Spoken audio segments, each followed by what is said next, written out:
WIFTBPM. Mays Jackson.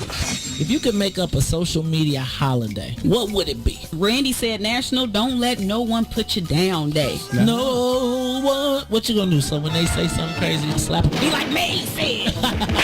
Randy said a Jukathon Day. Man, we about 60 years old. I done had a heart You gotta get your heart rate up. Okay, not that far. All right, Mario said my favorite one. My friends and I do what we call National Call Off from Work Day. As a business owner, I don't. You don't like that, yeah. I don't like that. Because I'm the boss of this thing. We got Marcus Garvey Day from Remy too. Oh, Marcus Garvey Day. All right, what will we do on Marcus Garvey Day? Call off from work. I'm going to need you to go ahead and come in tomorrow. That would be great. Okay? Yeah, right. Every black holiday has something to do with calling off from work. You're cool. I'm out. How about National Join a Positive Black Organization Day? Because I don't want to be recruited. I don't want to be recruited and the brothers be like, thank you. Thank you. How about National Tell White People the Truth Day? Tell them how you really feel. You can't handle the truth. Why don't we call that National Black People Get Locked Up Day? I'm going to tell them there's an African-American man threatening my life. Hello. The most dangerous show in the morning. Disney on Ice presents Frozen and Encanto in one exciting family experience. Sing along with Anna and Elsa in wintry Arendelle. And celebrate the power of love. Y Familia with Mirabel and Bruno in the show everyone will be talking about. Live in your hometown. Playing Chicagoland from January 19th through February 5th. Free parking with ticket purchase. Visit DisneyOnIce.com today.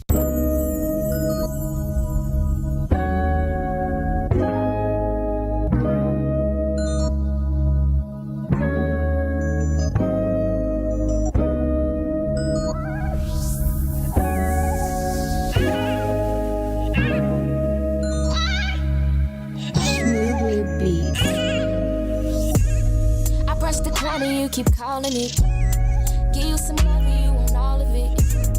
I'm out here with a nigga.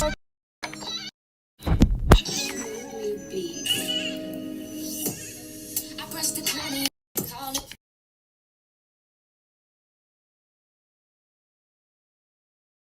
You don't know what is. I need the ease you give now. Please don't back down.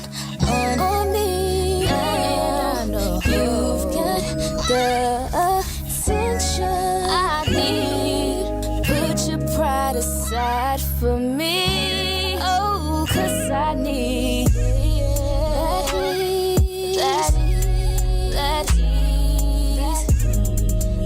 ease. Put your pride aside for me. That ease. While I'm out trying to get that ease.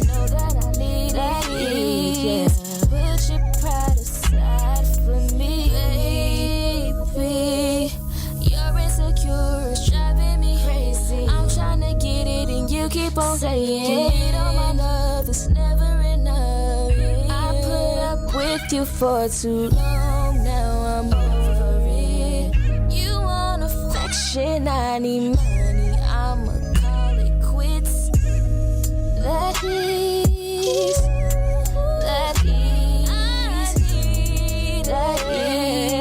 put your pride aside for me. That is while I'm trying to get it.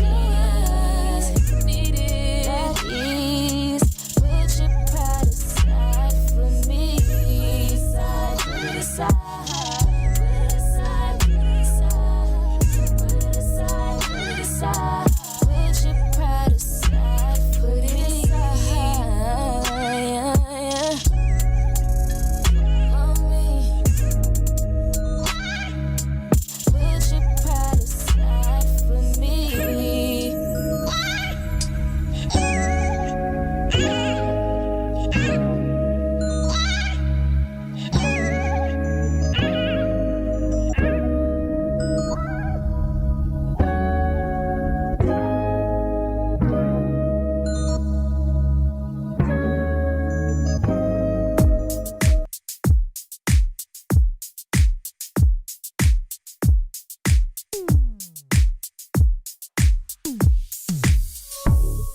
I don't know what you did, but you did it right. Girl, you make it look so easy. Everywhere you go, heads turning left and right. Can't say you a dime, you're a 20-piece. 'Cause girl, you're the reason I be acting funny. Everything in me telling me don't let you get away. And all the guys looking like they wanna love you. Every day I'm your body, got not over my dead body. Why you gotta look so good? Why you gotta look so good? Why you gotta look so good? With your hair done, nails done, when you put that grown on. Why you gotta look so good, good, good, good, good? With your hair done, nails done, when you put that grown on, girl. Why you gotta look so good? I can look and see you're not an average chick.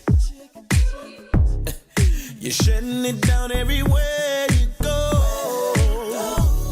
Girl, I want you as bad as I want a check. 'Cause you're sexy from head to toe. Girl, you're the reason I be acting funny. Everything in me telling me all that you get away. And all the guys looking like they wanna love you. Every day I'm your body, got not over my dead body. Why you gotta look so good? Why you gotta look so good? Why you gotta look so good? With your hair done, nails done, when you put your grown on.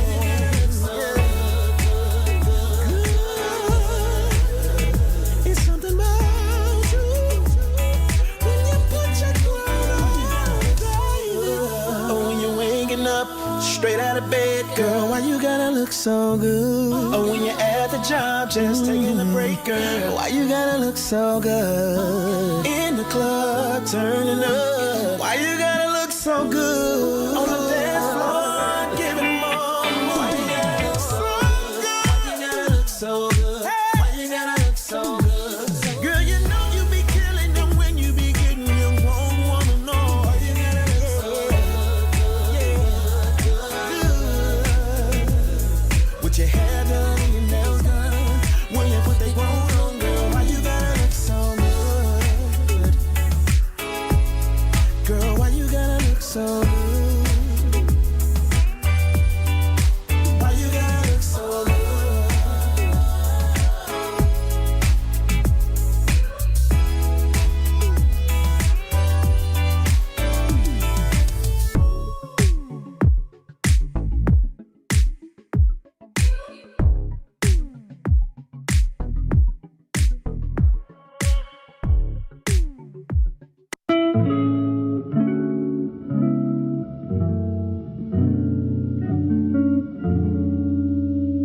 Loving you has always been easy because it's true. Yeah, yeah. I wouldn't have believed if someone would have told me you would come along to revive my soul. 'Cause I was done with love, my heart had grown cold. You had good energy, exactly what I needed. You walked in my life and placed the joy where was needed. Not a mirage, what I feel for you. Put that on God, girl, I'm loving you. Said it's easy. It's easy to love. Easy to love. Said it's easy. It's easy to love. Easy to love. Oh yeah, oh yeah. Loving you has always been easy 'cause you're beautiful. Loving you has always been wonderful, more than you'll ever know. We got good chemistry, go together like love says. Passion and care we show one another, tops all the rest. The feelings I have for you, I ain't felt in so long. What we share together, baby, the bond is so strong. It's no facade of what I feel for you. Put that on God, I got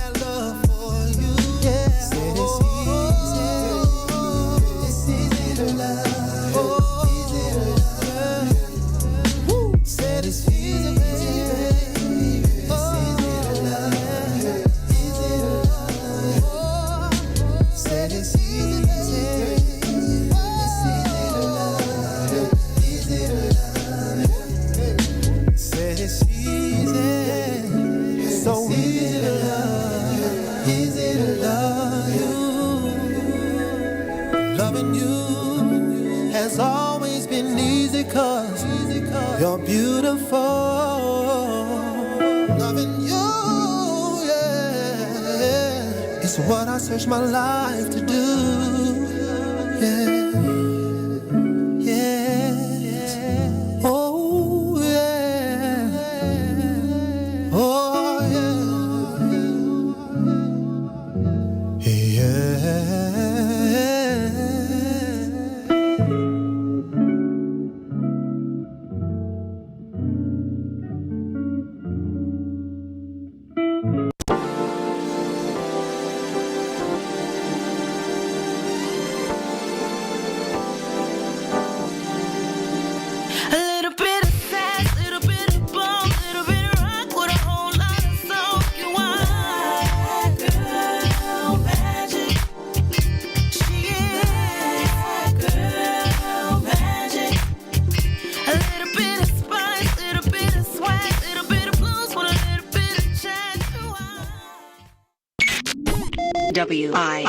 WIFTBPM. Uh-oh, what's in it for the black people? You are listening to the most dangerous show. This is What's in It for the Black People Radio. Maze Jackson. Maze Jackson, the most vociferous advocate for black people in the world. For Ruthie Moore, for Ty Stroger, I am the host of the Maze Jackson Show, asking every single day, what's in it for the black people? And if you don't like it, you can still tell them Maze said, Mayor Lightfoot, man, we ain't accepting that. We ain't accepting that. Let's go. Yeah, yeah, yeah. Let's get down to business and go ahead and address the facts, man. Lightfoot seems more lesbian than black. Rahm Emanuel's another case. He was just as tired. 50 closed schools left much to be desired. Police had Anjanette naked on that body cam. They suppressed the footage so it couldn't touch a lot of hands. Reminds me of that 16 shots in that cover-up. Both of them similar, so I went and dug it up. George Floyd killed, a lot of riots happened in the town. Southside burned and they wouldn't let them bridges down. Grandmother sick, need a prescription and plus a couple groceries. You gon' have to travel just to get it now. COVID-19 out here shutting all the business down. Not enough SBA loans to even give around. So many failed businesses that you could put them in the pile. If you don't survive the pandemic, it's gon' sit you down. We sing, dance, play ball, entertain, and crack jokes. Government infested black neighborhoods with crack smoke. System that milked us so bad, we got lactose. Still trying to find out what's in it for us black folks. We sing, dance, play ball, entertain, and crack jokes. Government infested black neighborhoods with crack smoke. System that milked us so bad, we got lactose. Still trying to find out what's in it for us black folks. Shout out to Willie Wilson, hope one day you get to send it.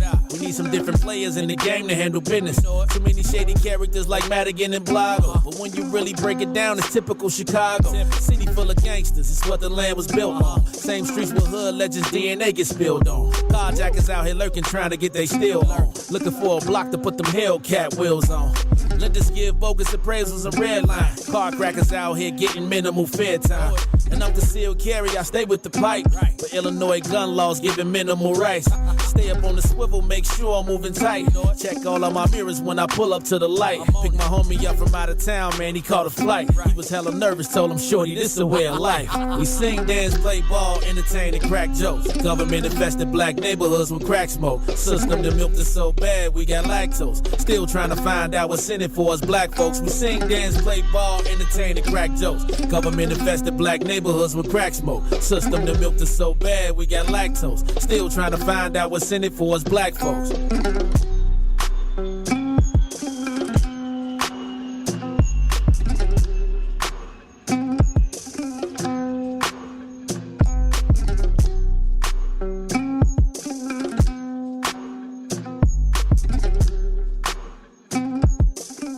Wake up, Chicago. Wake up, world. This is the Maze Jackson Show. I'm your host, Maze Jackson, on this Monday, February 6th. Back in the building. A little technical difficulty, but we are working through it. We are working through it. But in the meantime, you know what? You ever hate when you hide something from yourself? You be like, I know I put it right here. And then you be like, man, I can't seem to find it. And you know, you call yourself cleaning up and trying to get yourself in order so you can know where your stuff is. And then you put it together, and then the next thing you know, you can't find it. So when you're looking for something else, that's how it always happens. Man, well, you can best believe today at 10 o'clock, at 9 o'clock, I'm going to tear this mug up. It's like $350 worth of adapters and cords and all type of stuff. You know how you collect stuff so you could be in a space. And I forgot I had my emergency kit here. This is how I know I ain't crazy, because I put the emergency kit here just in case something would happen. And then I balled that thing up because I was like, if we got to go old school, then I know where all the old school parts are. Because sometimes you know how you be getting technology and then you forget that you got the old school technology that you can always go back to. So if this thing go to the left, you know we can always go to the whole thing. So anyway, I'm feeling a little, now I'm going to be discombobulated because I ain't going to be able to concentrate for the rest of the day, because I'm going to be thinking about I got a bag of $350 worth of cords gone somewhere that I don't know where the hell I put it. And it's like, you watch, I'm going to be out here every commercial break. I'm going to be dipping out. I'm going to be looking. I'm going to be re-looking in the same places, because I felt like, you know how you be like, okay, I'm going to put this so I know I can't lose it.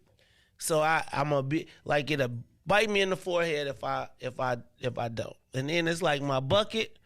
It was like I felt like I stacked the bucket, the bag, and the whatchamajig. I'm all in there. Riis like, it's so, no, you ain't never have it there. And I'm like, dang. All right, y'all. I don't know. I'm getting old. Maybe I've been hanging out with my cousin too long. But whatever the deal is, it is the Mace Jackson Show, and I'm here on this Monday with a little discombobulation. You know what? We'll talk about it. All right, y'all. Mace Jackson Show. I'm in the building today. All right, y'all. How you feeling? I don't know where DJ Riis the Ruler went. DJ Riis the Ruler on the ones and twos. How you feeling, man? He's saying, can you turn up the volume? Man, maybe you need to turn your computer up. Yeah, we all the way up. Hold on. All right, well then, this probably, I'm going to stop listening to y'all when y'all be like, turn it up and turn it, because y'all actually don't be having y'all stuff up, and y'all be talking like the whole show. So before you put something in like, I can't hear, make sure you check your mute, make sure you turn up your stuff and turn your volume up.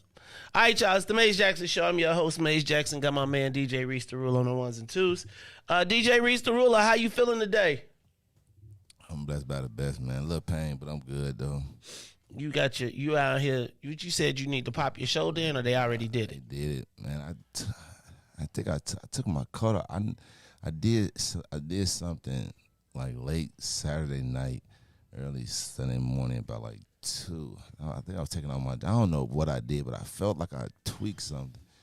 I woke up Sunday and couldn't move my right side at all. Like I had to get help sitting up. Everything, and like now I had to like go and get to like the ER and get it popped back and Ooh, how did you pop it out? I don't know. They said I could have slapped on it or took my jacket off the wrong way, but I know I did something. I felt like but it didn't start hurting, and then I laid down and I had woke up and it was like, you can't move this side right now. That's old. That is right. KV Antonio said that's called getting old, Riis, and I'm agree with you. Man. You getting old? Hey, Joe. Man, I was thinking about yesterday. I went down to pick something up, and I did it a lot slower than I anticipated it. Right, so I anticipated it. So I was like, let me not climb under this table. So I got down, and by the time I got down, I was like, oh yeah. All right, so yeah, man, it's real talk out here. It's real talk out here. You getting old, dog. I was at the top of the refrigerator with the cords. We ain't got no refrigerator. You put everything on top of the refrigerator. Everything on top of the refrigerator or the junk drawer, right? But that's how I know I ain't crazy, because I literally was so intentional about rolling up everything, putting them all in nice little neat things, so I could just be like, if I ever need adapters, I could just grab that bag, go into that, and man, Lord have mercy. I'm telling you now, I'm about to be in this mug tearing stuff up. And then, man, hopefully it'll be somewhere where, you know what, I'm going to find it. Because it can't be that, because I just cleaned up. And so I know when I cleaned up, it can't be underneath too much because I just cleaned up. So it ain't nothing to put on top of it because I ain't really did nothing before that. So I don't know, man. I'm feeling, it's like, it's going to irritate me. It's like when you lose, you can lose $10 or you can lose the sack. If you lose the sack, you're going to spend the whole day looking for you lose $10, you just be like, it's $10 gone. But if you lose the sack, you're going to be like, where did I put it? You're going to not be through until you find what happened to it. And then it's going to be like 6 months later, you're going to be like, oh, dang, it's in the couch. Or something along those lines. However, I'm going to find them cords. I know I ain't crazy. Cause man, that's how we packed up last week for the thing. Cause I had everything laid up. You saw it last week? Huh? You saw it when we was at the little convention? No, I'm saying when we did before we did that, I had just cleaned up, and when I was packing up to go, I saw it, right? So I know it was sitting there, and it's like, so I got to be like, who been in here? First of all, before I start accusing. You don't have to like do nothing or. No, I mean, it's like I tried to have setups everywhere that we go. So I'm gonna find it. It's like this. It can only be one layer down. It cannot be 2 layers down. It can't be 3 layers down. It's only 1 layer it could be under. So it's like I'm going to go lift everything up. Then I'm going to start running around this mug like, who got keys? Who been in here? And where my stuff go? Right? Because it's like, hey, man, them adapters, especially with this Apple and the UC turning to the C, to the lightning cable, to the multi-versions, and everybody got it. Man, okay. Lord have mercy, Jesus. Anyway, it is the Maze Jackson Show. We got to make sure we got all the parts to fly. I had to put a spare part on today. Luckily, Riis went in the toolbox, found us a spare run, what we call landing gear, so we can get this thing up, and let's jump up out the smug. Let's get it to 60,000 feet. We are up and away. This is the Maze Jackson Show. I'm your host, Maze Jackson. Right now, probably about 6:30, I'm guessing that the Saints are joining in. So, Saints, y'all hold on. We're going to get to y'all in a minute because I got a little late start. But seems like I was watching the Sunday news shows. I had a chance to watch the Sunday news shows this week from the beginning to almost the end. I had to go get coffee in one of them. But I watched the Sunday news shows, and it seems like the U.S. job recovery is like, they said like it's the lowest unemployment rate ever, like in recorded history right now.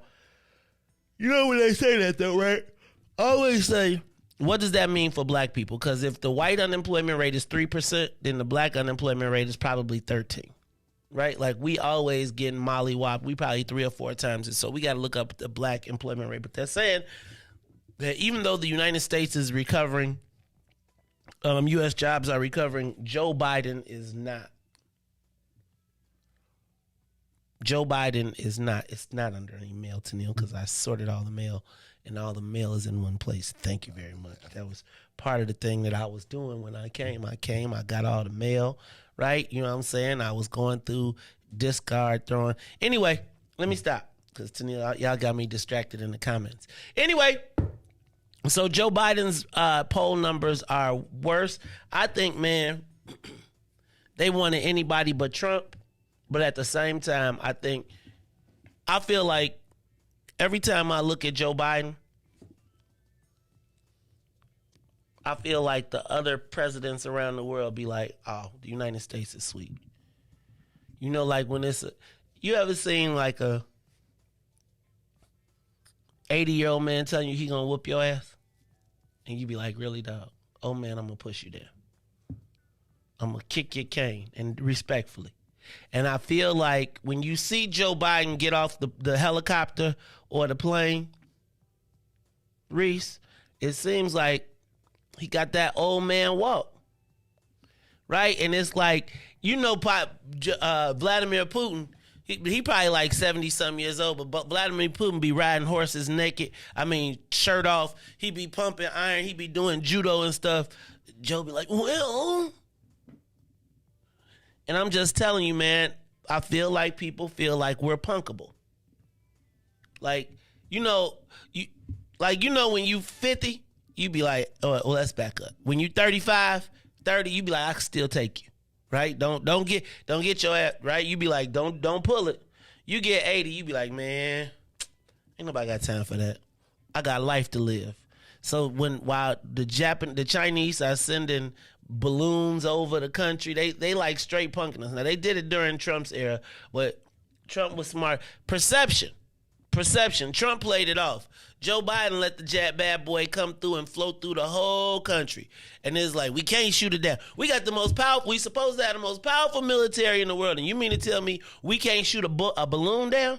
Trump a tweet like, "Hey, say one more thing. I'll push this last button. Say it. You know, Trump probably stole the football. He probably got, Trump probably got the nuclear codes at the crib still, right? He like, Joe don't know where he put them, right? Joe like, damn it, I put them. Where did I put those nuclear codes? I got them right here for you, Joe. Yeah. Joe. So anyway, shout out to Meet the Press and ABC this week. We'll talk about both of those. Hey, do y'all notice my Phi Beta Sigma shirt I have on today? Thank you to everyone who contributed to this. This is from the family. Y'all saw the ladies in here last week. Excuse me. This is one of my Phi Beta Sigma apparels that I got. Thank you so much. And I must tell you, I got the stitch. This is quality stuff, right? This ain't the bootleg. This ain't the, first of all, I think it's officially licensed Sigma wear, right? So, because the bros will call me and be like, where you get that shirt from? If that is not, check the tag, right? Because if the tag don't got our joint in it, then you finna be, I didn't even look at the tag because I know the bros is like, we got it. But I'm going to tell you, I feel good. When I put it on this morning, it's like, dang, I didn't expect it to look like this. But it's cracking. So shout out to all the men of Phi Beta Sigma. Thank you to the Lion's Den and to all of the Wiftable family who contributed to all of the Sigma gear. I got Perry now for days. So now I got stuff to wear to the regionals and to all that, and I'm going to be fresh. Also, shout out to all the men of Phi Beta Sigma Fraternity Incorporated who came out to celebrate the life of our brother, Eric T. Myrick. Eric T. Myrick, man, let me tell you. So I don't know. I don't want to count my love at the funeral. Like, I want to see it all before. But can I tell you, man, it was the biggest Omega ceremony that we had in the region. I gotta say, might have been the biggest Omega ceremony we've ever had that wasn't at a national level. And his wife sent him off. Man, bro, I don't want to. You know how I don't know how to explain it, but the funeral, the homegoing was fit for a brother who felt that way about Sigma. And I must tell you, man, when I saw the casket, right, and the casket is national news right now. Like, his wife put it down. She buried him in a blue casket. He had his blue blazer on.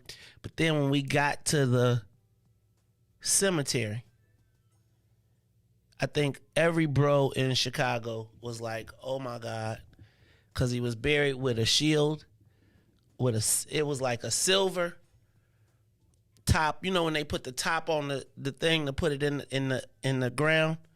So the casket was beautiful. As much as a casket could be beautiful, but it was like, dang. Then when you saw when they put the thing on the top, and you was like, oh my God, like forever, eternally, he is. If they ever, man, Charlie, that shield with the silver top and when I hate that part when they lower it down, but I must say that how when something like the church was full. They tried to say, oh, y'all got to stay up. Some of y'all got to stay upstairs for the ceremony, bro. When they did the ceremony, when we did the Omega ceremony, every aisle getting down, the front, the back, the upstairs was packed with men of Phi Beta Sigma. And it's like, you didn't really realize how much impact that brother had to the bros. But I must tell you, for one of the saddest days, and when you accept the opportunity to speak, because you say, yeah, I'm going to speak. And then it was just like, dang, what am I supposed to say up here? Right? And looking out at all of those faces of all the people that you knew, loved, and cherished Eric, I just got to say that the homegoing for my brother was epic. And I want y'all to keep his family and brother in his prayers. I can't imagine what it must be like to lose a twin brother. Man, Joe, it was just one of those things where it's like the most bittersweet love. It was good to know that that he was loved and it wasn't just us, right? And it wasn't that we just, I mean, it was people from all the way from high school, grammar school, and it was like so many groups. You know when you got a friend and you think it's your friend, then it'd be like everybody friend and everybody feel like, man, that was my best friend. So I just wanted to send because now it's going to be the quiet time for the family. Like all the hullabaloo is gone, and I just want to make sure that we keep the family in our prayers. Also, shout out to all y'all that came out to senior night for Boog, MJ, and the Holy Trinity Tigers. Man, I got to say I'm super proud of being a member of the Holy Trinity family, the moms and the whole family. Like everybody, it was so dope this week. They had to let out the third set of bleachers, dog. It was like so many people showed up and the kids. And then, hey, man, what's Clemente over there doing recruiting black kids? Hey, man, Clemente showed up and they had about 3 or 4 bangers. But Riis, we put them down, dog. We put them down. We put them down.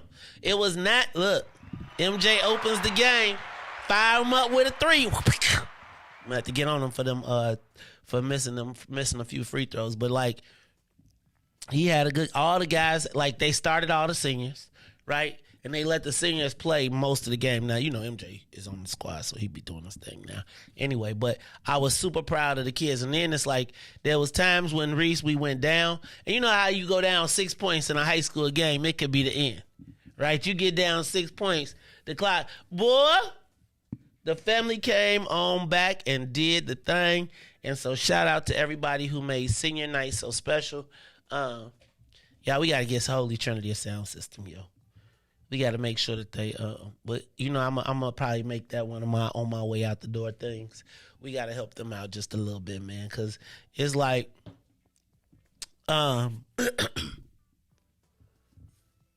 it was good to see them and all the spirit and all the parents. And, you know, when you see all the kids and their families out and everybody, and it was like all the kids was playing with pride, and it was a dope game. So shout out to all my Holy Trinity Tigers, especially the seniors that did they Thug Thistle. Thank you to all the families. Thank you to all the moms who made the post game super, super, super special. And thank y'all for just showing up and showing out. Carl, I sent you, man.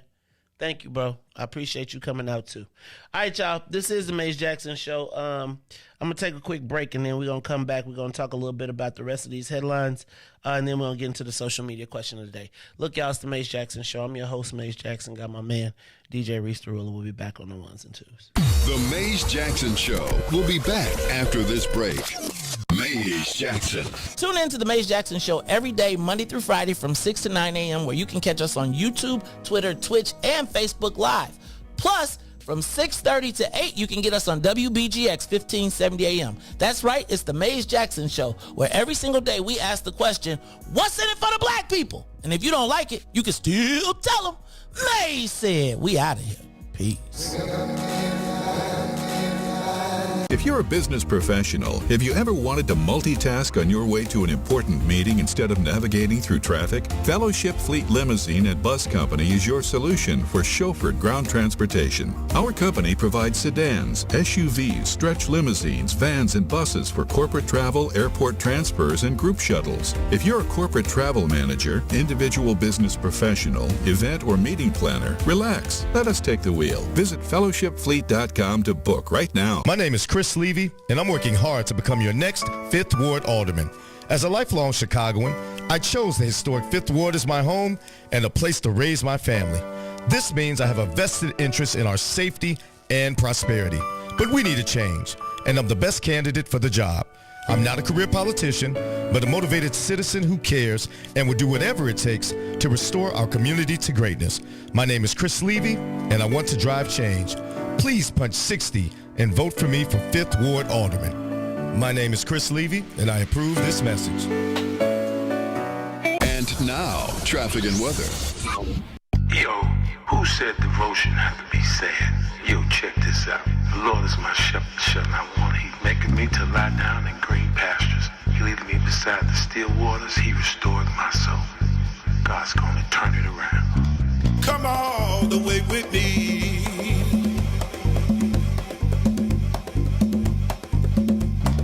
Don't leave me now.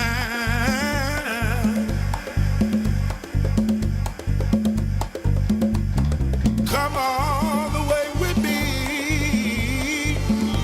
Oh, please.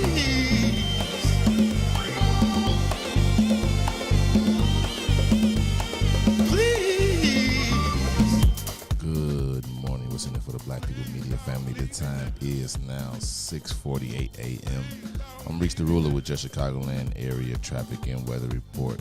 As we head over to the Kennedy, O'Hare to the Loop will be 24 minutes outbound to O'Hare will be 19 on the Edens. From Deerfield to Exchange will be 30 minutes. Exchange to Deerfield will be 28. On the Eisenhower from Thorndale to the Loop will be 34 minutes. 30 minutes back out to Thorndale. While the Stevenson from I-355 to the Dan Ryan will be 37 minutes. Outbound will be 30.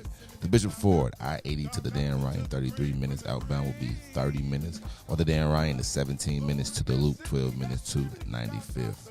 On DuSable Drive, 55th to Jackson and back will be 8 minutes and 9 minutes on the north side. That's Randolph to Bryn Mawr and Bryn Mawr to Randolph. Today's weather, it is currently 26 degrees and clear. Today will be a high of 46 with a low of 25. I'm Riis the Ruler. Welcome back. It's a Monday here on The Mace Jackson Show.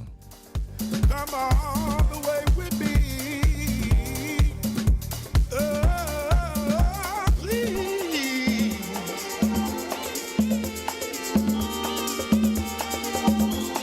God's gonna turn it around.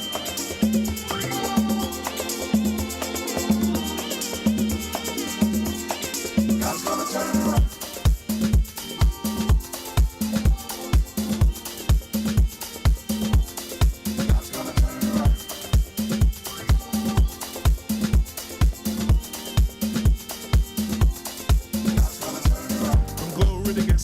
Gethsemane, the Golgotha to the grave, from the grave back to glory. Glory to Gethsemane, the Golgotha to the grave, from the grave back to glory. Glory to Gethsemane, the Golgotha to the grave, from the grave. Glory to Gethsemane, the Golgotha, oh, Golgotha to the grave, from the grave. Dear Lord, it's me again. God's gonna turn around. I'm calling on you. You did it before. I believe that you can do it again. Somebody calling you right now, Lord. If it ain't one thing we need, somebody else needs you for another. Please, son, look and have mercy. Have mercy over our home, Lord. Have mercy. Have mercy. God's gonna turn around.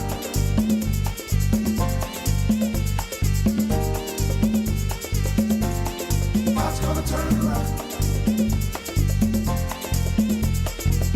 Yo, who said devotion have to be sad?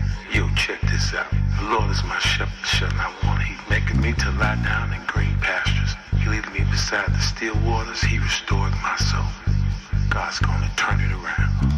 Come on. You are listening to the Mace Jackson Show. I'm your host, Mace Jackson. Got my man DJ Riis the Rule on the ones and twos. Hey, y'all, you know how we do a little bit after 6:30. We say what's up to all the saints from WBGX 1570 a.m. That's right. You can catch us every day, Monday through Friday, 6:30 to 8 a.m. on WBGX 1570 a.m. Or you can catch us on the TuneIn app like Sister Zakia does every day. And then you can catch us, go to the App Store, download TuneIn, put in WBGX 1570 AM, and you will see the Big Gospel Express.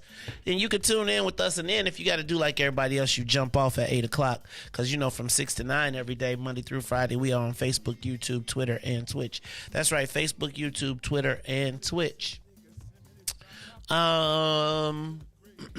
Monday through Friday. Now, YouTubers, check out our new features, Super Chat and Super Stickers. Riis, why don't you give me the birthday song so I can say what's up to some birthday people?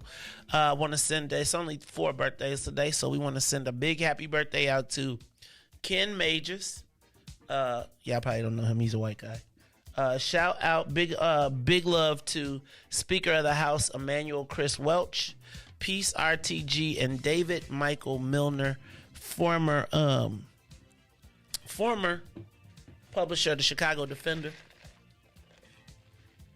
Hey, when I went to Prince's house to Paisley Park, we had a party with Prince. We kicked it. We went the day after Christmas, so it was December 26th, 1997.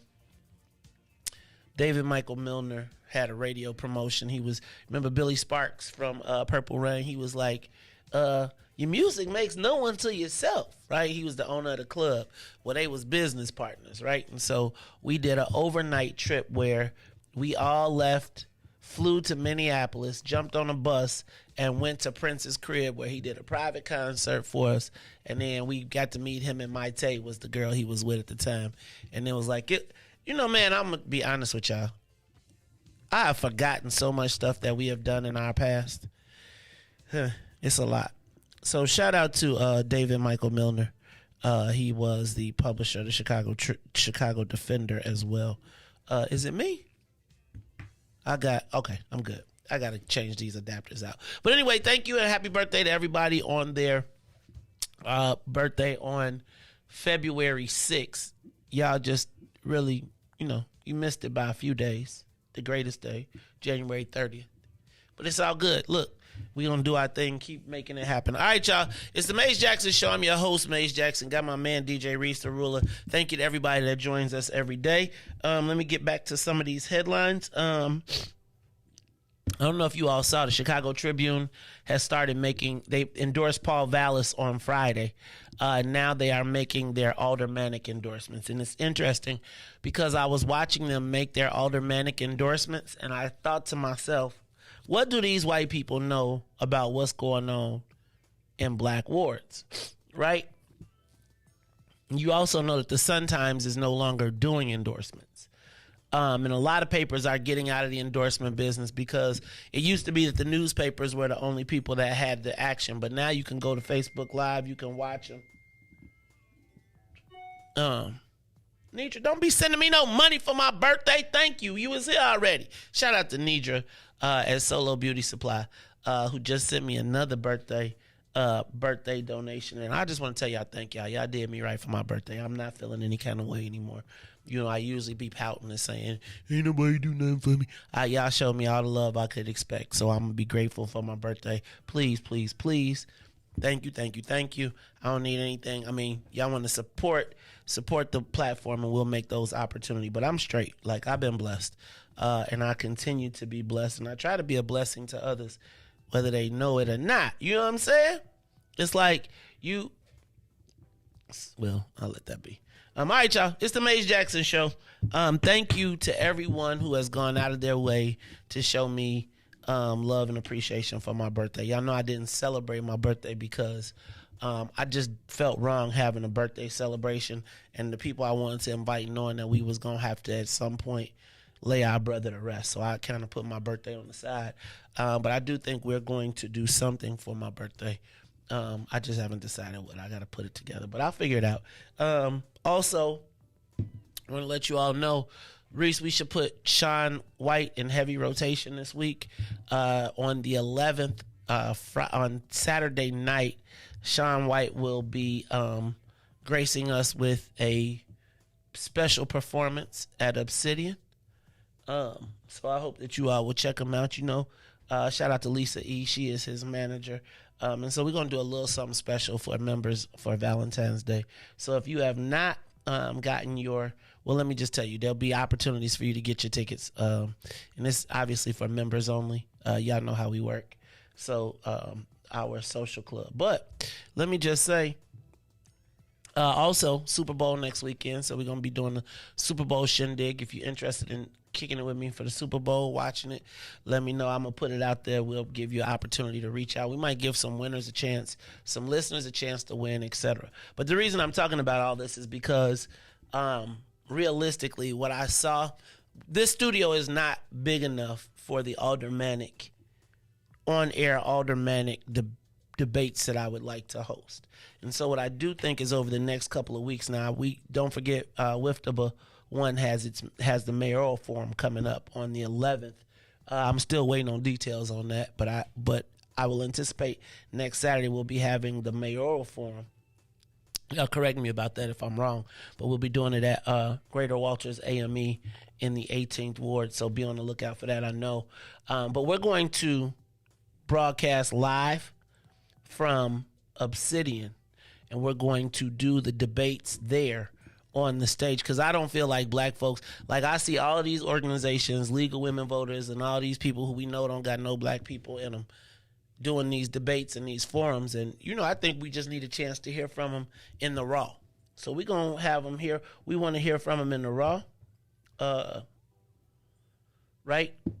So we're going to broadcast, so be on the lookout. I got to start scheduling them, but be on the lookout for us to be broadcasting live from Obsidian, where we will do candidate debates for the rest of before you go to the vote. So you'll have a chance to hear from your aldermanic candidates from a black perspective, quite frankly, because, I'll run to go see the white people, but we want to talk to all the aldermanic candidates that are running to be our next representatives. So be on the lookout for that. As well. Shout out to Jay Ivy. Big shout out to Jay Ivy. He got his Grammy. First of all, he got spoken word as a specially designated Grammy category, and then he won it. Shout out to Jay Ivy from Chicago, who won a Grammy last night.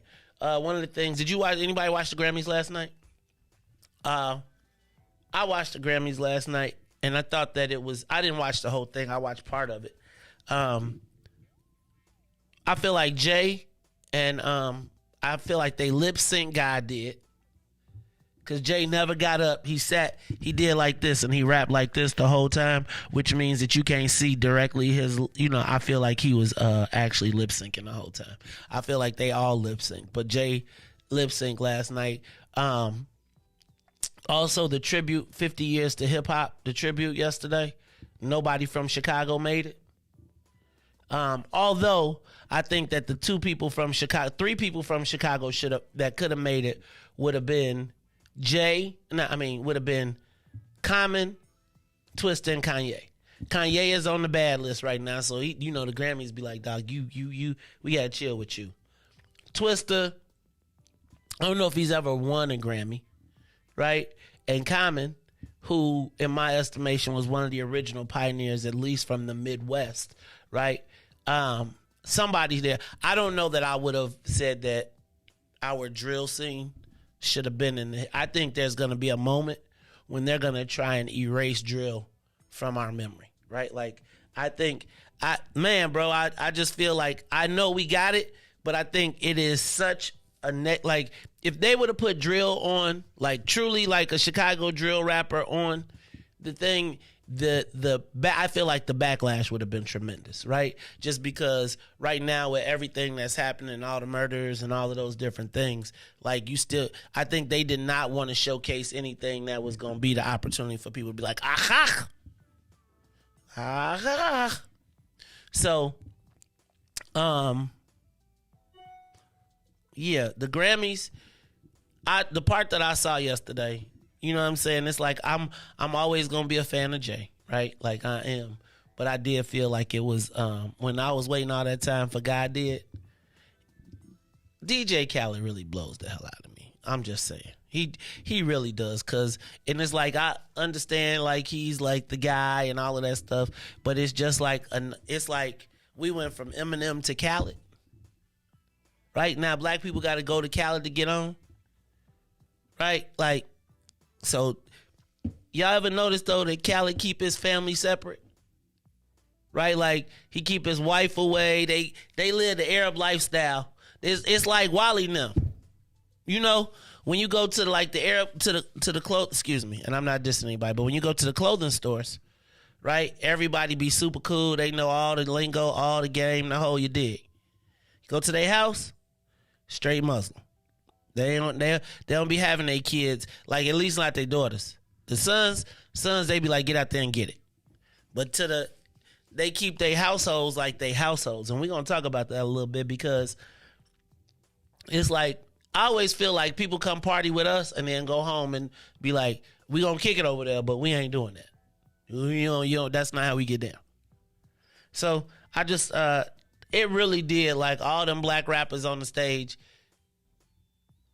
And here we got Khaled, DJ, and I understand we the best. Whew, Jesus. No, he ain't having his kid, man. You see he be having his kids. He be putting headphones on his son. If his son come to the joint, he can't hear nothing nobody saying. I'm just telling you. Like, man, his wife, she still got the you dig, right? She be at the crib, and he show us the black stuff. We be like, yes. That's okay, though. I'm through. Did y'all see the pictures of the migrants' cribs in Wadsworth? Riis, they got, okay. Maybe I'll have to find a picture of that. Joe, when I saw the picture of what they doing with the migrants, I was really like, family. Hold on, let me see if I could. Matter of fact, I'm going to put it in my, I'll put it up there and y'all can see it. But look, y'all, Wadsworth Elementary, they have moved in. The migrants have moved into Wadsworth Elementary. Riis, it ain't like they hooked it up. Like, that joint looked like prison. Like, you got a shower in the back. Like, hey, Joe, some kind of way, now all the people saying, look at how this is terrible how Mayor Lightfoot is treating the migrants. I'd be like, hold on, cuz. They just walked 300 miles. They were sleeping outside. But I must tell you, Riis, it did look very Oz-ish. You know what Oz is? Remember that? Yeah. That's how it looked. I was like, this looks a little suspect. They out there whooping up on the meth for that now. Wadsworth Elementary. I can't never find. So what is, you know what I want to understand? Okay, I'm not going to say this because now you out. The Apple phone people the Android people be talking, but what is going on with my search now on my iPhone? Like if I put the name in, it don't just pop up. Like now they finding 3 million other Rays that I done got in this joint from 10 years ago, where it used to be like, if I put Ray in, it'd be like Lopez, da-da-da-da-da. See y'all now, got to scroll through. Something is going on. We're going to have to check that out. And then finally, did y'all see the head of Curaleaf, which is the biggest cannabis company in the world, said, y'all done went too far with the social justice on weed, and now they can't make billions of dollars without you Negroes interfering. So they said that. Then finally, Civic Federation of Chicago, Lawrence Massall, he passed away at age 61. He used to do, he was one of the guys that when somebody wanted to back up their pension plan, they went to. And then finally, I don't know if you all heard, I don't know him, but condolences to my children on the loss of their uncle, Mark Coleman. He was part of the Chicago basketball community. Apparently, he passed away in Las Vegas on Saturday. I think I got the word Saturday while we were at Eric's funeral. But apparently, he passed, in the basketball world of Chicago is in mourning. All right, y'all. This is the Maze Jackson Show. I'm your host, Maze Jackson. Got my man, DJ Riis, the rule on the ones and twos. We're going to take a quick break, and then when we come back, we are going to get into the social media question of the day. Plus, we're going to talk about the mayor's race, the new polls, what they're saying, as well as the Washington, D.C. update. Why can't Joe Biden get out the hole? And why he didn't shoot that damn balloon down? That's what I'm trying to understand. They let that bad boy, that's all right, we'll talk about it. Joe was like, balloon? I'm sorry. Is it the helium-filled balloon? I feel like they was like, Mr. President, there's balloons flying across. Let the people celebrate the death of was it a balloon release? All right, let's go to, we're going to talk about all of this when we come back. Look, y'all, it's the Maze Jackson Show. I'm your host. We'll be back. The Maze Jackson Show will be back after this break. Willie Wilson for mayor of Chicago. The violence in Chicago must stop. Willie Wilson pledges real action to do that. A revised police structure, 4 superintendents, more accessible to their neighborhoods, providing faster communication and concentration of resources. Willie Wilson pledges more integrated police patrols to increase community, confidence, and cooperation. Willie Wilson's pledge will make Chicago safer. Finally, Chicago, do it right. Willie Wilson for mayor. Maze Jackson. Sometimes when you're very comfortable with white folks can convince you of how black people got it messed up. How we don't understand the real business. Do you understand the words that are coming out of my mouth? I'm telling you, I've been there. So you sit around, you be around people, and they be like, man, they don't understand the complexity. If anybody understands the complexities of moving weed, it's black people. Like, I'll never forget when I went up to the white guys when they was trying to figure out how they was gonna navigate around us.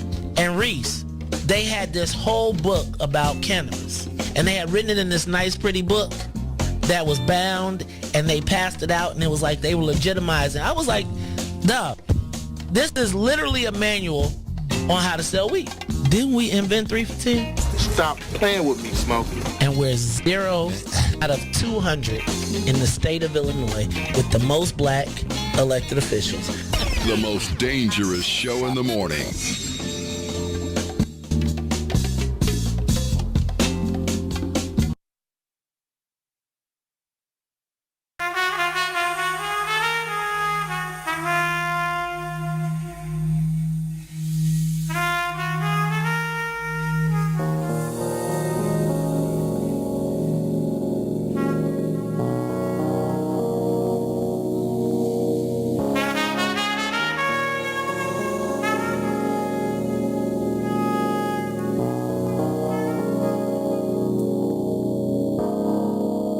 Lot of thoughts in my mind, gotta designate what to leave, what to take, and appreciate. A lot of people talk fly, but I levitate. Rise above with the love when I meditate. When I meditate.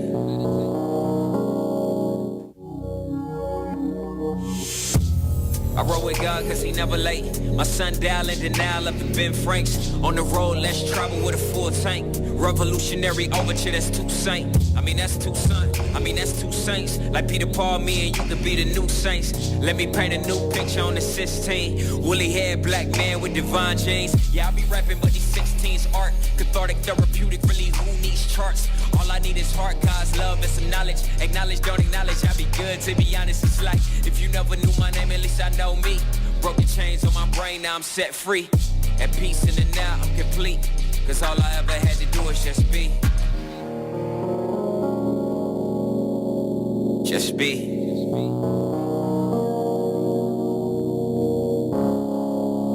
Lot of thoughts in my mind, gotta designate what to leave, what to take, and appreciate. A lot of people talk fly, but I levitate. Rise above with the love when I meditate.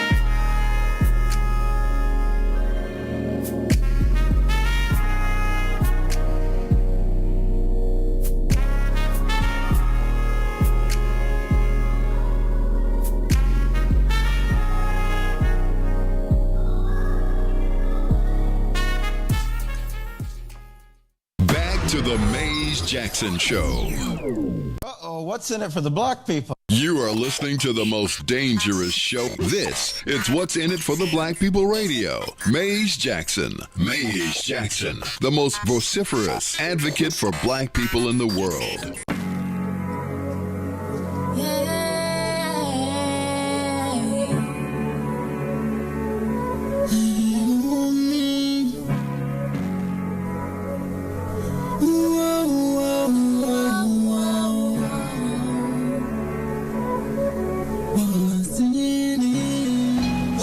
For the black people, cause economically we are not equal. Waking up to lies, can't doze no more. I told y'all, yeah, this a dangerous show. Don't go to church if you ain't trying to help us. Don't even try to be around and can't protect us.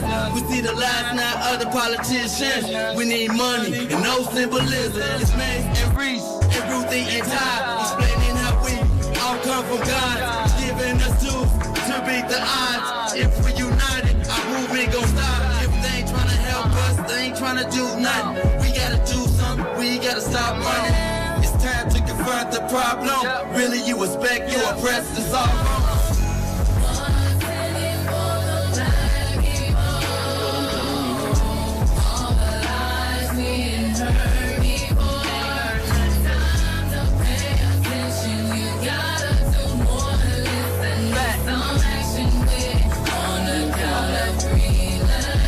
Wake up, Chicago. Wake up, world. This is the Maze Jackson Show. I'm your host, Maze Jackson. Got my man, DJ Riis, the rule on the ones and twos. Riis, before we get too far in, I want to just take a moment. And I saw this tweet yesterday from Alderman Ray Lopez of the 15th Ward. He said in a tweet, "This is how the mayor at Chicago's mayor treats asylum seekers. It looks like an illegal conversion on steroids." Y'all take a look at that picture up close. Hey man, I don't know if I would want to take a shower there. How they got the washing machine next to the urinal? So you got to step in the pee to wash your clothes. What happened if you drop your clothes out the You ever drop something coming out the dryer? You gotta start all over there, Riis. No, I'm just saying. You see that? And then them beds, like you gotta sleep on them cots. It's a lot of people. What do you expect them to say? Hey man, I'm not tripping. I'm just saying like we gotta. Man, you see them shower curtains? How did they live before? Hey man, they probably didn't. Okay.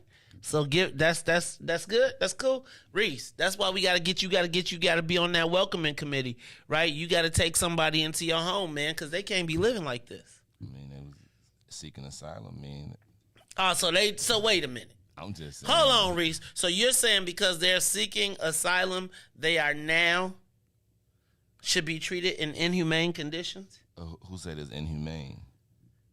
What makes this inhumane? They got a place to sleep. They got a place to use the bathroom. They got a wash and dry, which is even better. They got showers. They got computers. I'm trying to figure out it's a lot of people. But how did y'all expect to sleep in your own little room? They were like the first people got hotel rooms. What did you talk about? They got hotels. Tellies. Hotels. This what we done went to? Yeah, hey, man. Y'all, I don't know, man. That don't seem super. Where's the electricity? It's concerning to me that the washer and dryer is next to the toilet. You gotta. So wait, and the women gotta wash. So you gotta wash while the dudes stand up and pee. What do y'all do? Like, excuse me, I'm washing. Could you? Does anybody need to use the bathroom? Because I'm about to wash a load. Well, what you think the flush is like though? When the washing machine on, you think the pressure go down? You know how like when you got the washing machine on and the pressure don't. So man, I'm gonna stop. Anyway, Wadsworth Elementary School. That is our asylum. Dang, Audrey said prison cells look worse. They do, but it's for a lot of people, they to house them, you might got to do that. But I guarantee it's better than what they was used to. Women have to wash. What do you mean? Why? Okay, so just so we clear, they coming from the old school. The women probably still gotta stay in their place. See, this is how y'all mess up. This is how Americans mess up everybody else's society. So now the women don't wash. Look, they came here knowing that they gotta wash the clothes for the men. You know how it is in the men rule in the and now you newfangled American women out here trying to convince them that they don't gotta wash the clothes. I'm American now. No clothes washing. Who supposed to wash the clothes, Audrey? Well, apparently the men, because it's in the urinal. Right? So this is the beginning of the liberation of the migrant women, because they put that that's when the women be like, I can't go in there to wash no clothes. You want to stay here or you want to go home? This is your home, and I'm not. No, you want to go? We can send you back if you're unhappy with the things that we provided you. We can send you back. Oh, now you want to be on the send you back crew? Oh, nah, Reese, you want to put him in? Now you being unappreciative, okay? I know you. Wait a minute. I know you reading because we right here in English and in Spanish. So I know you already seeing my people dissing me for letting you in. Then you're gonna have the audacity to say something because I gave you somewhere to sleep. Oh, so I gotta just take what you give me. So I just gotta no. I didn't sneak over the border. No, I'm saying y'all been sneaking over the border, getting here. Now I let you in, get your whole documentation. Doing all this for you. I got homeless people on the street I could have did this for, but no, I did this for you, and then you gonna have the audacity to be unappreciative. Man, they like millennials. Man, they just millennials. They just imported millennials, bro. Oh yeah, ungrateful people. All right, so I'm gonna tell you, that was the asylum seekers, and I guess this will go into my point because I was saying. They are now, by putting the washing machines in the stalls where the urinals are, it's a low-key signal, men, wash your own clothes. And then is that just where you know what, man, that could just be the basement. And people like, look at that. And that couldn't even just be for the washer and dryer, but people don't use the bathroom there. So you know how they just put pictures there, man. So then you take them bad boys out and you turn all them pipes. How you want us to do some construction for you? Oh my God, I put a washer and dryer in here and now I got to take the urinals out of here too, huh? Yes. It's not safe. Next thing you don't want to eat steak every day, huh? Yes. That's what we came to the United States for. What did you talk about? Man. Nobody had time for that. So it goes to my point though. Like I was going to say that by putting the washing machine in the men's bathroom, or what seems to be the men's bathroom, I think they are now changing the trajectory and the traditions that come from Latin America. Can we say that Latin America is a patriarchal place where men are like the men and the women got to be like second, So it got me to thinking, Reese, that along with this college AP battle. Remember we talked about this last week when Governor Ron DeSantis said that he would ban college Black Studies AP classes in Florida if they taught intersectionality, feminism, and queer Black life. Remember he said that if those were still contained in the classes, they would be banned in Florida. So Reese, I've been thinking about this a bit, right? Then I don't know if you saw that Governor J.B. Pritzker demanded to review the course and the changes that were made to make sure that it was in line with the Black history that he felt necessary that be taught before he would support it.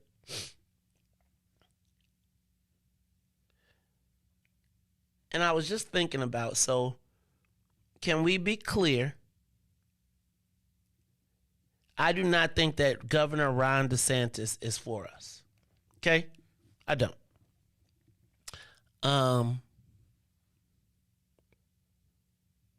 But I can't necessarily say that Governor Pritzker is necessarily for us. So DeSantis says, I want to have intersectionality, feminism, and queer Black life removed from the class. J.B. Pritzker says he wants to make sure that it's there. Right? Like he won't accept the class or the course in Illinois unless those three parts of the class are taught. And Reese, I feel like Black people are in a political tug of war with two white men who are using us as capital. Does that make sense? So like J.B. Pritzker has said that he is fighting for the Black history class, right? But it must contain intersectionality, feminism, and queer Black life as part of it. This is J.B. Pritzker, where Ron DeSantis is saying, we will not have our children indoctrinated. So it got me to thinking, with these two white men battling over Black people for political capital, I got questions. So, Reese, with that in mind, do you mind hitting the button for me? It's time for the social media question of the day. What values does the black community, what values in history does the black community hold sacred to itself? Give us a call, 872-259-7474. 872-259-7474. The reason I ask this is because I'm curious to know who taught J.B. Pritzker black history? And who determined that intersectionality, feminism, and queer black life are the hills to die on for black history advanced placement? Conversely, why is Ron DeSantis working so hard to remove the 1619 and what's that, critical race theory, etc., right? Who is informing them on their black policies? Now, I would be honest with you and tell you that Ron DeSantis gets to play two ends to the middle.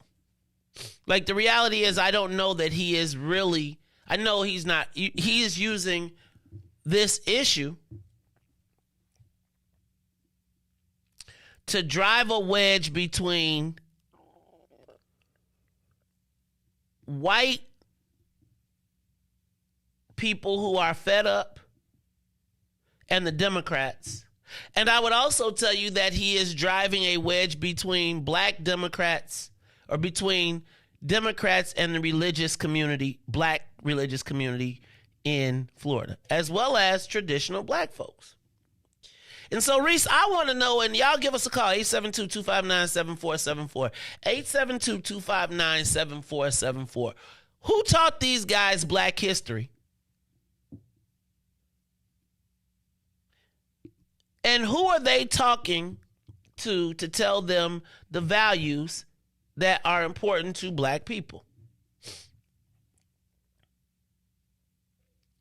I really want to understand. So I'm not against any of these three things. But can I tell you that in my lessons of black history up until this point, intersectionality, feminism was one because we always studied Angela Davis and Bell Hooks and all of those people. But I don't feel like they were separate from our movement. Like, I don't feel like James Baldwin was separate from the movement. He was black, they were black, and they had additional philosophies that they brought. And I'm not even saying that intersectionality is bad, but I want to know who's determining this. Like, where was the policy meeting? So was it the reparations committee that got together and said, just like they're going to allow white slave master descendants to be part of the decision of reparations, which I'm not saying yes or no, but who advised them on this? And what are the things that we care for? Like, what are the things that we say have to be taught in our black history class? Do we even have a right to that? Like, here's what we know they're going to teach. They're going to teach Martin Luther King. They're going to teach slavery. Are they going to teach the history of slavery? They're going to talk about the financing of slavery? They're going to talk about who paid for the boats? Are they going to talk about who made generational wealth off of slavery? Or are we going to pick and choose the parts that make us, that flatter us? Give us a call, 872-259-7474. Are there things that you feel like black children must learn when they learn black history that tie us together? And who is J.B. Pritzker and Ron DeSantis' expert on black history? I rock with James Baldwin, too. James Baldwin was not confused. James Baldwin was black first. Recognizing that we have to prioritize our fights. I need to understand, though, who are the experts on black history that are informing these decisions? And what gives J.B. Pritzker or Ron DeSantis the right to determine our curriculum? Is there a universal black history curriculum? Help me understand it. And who gets the right to say what's in it?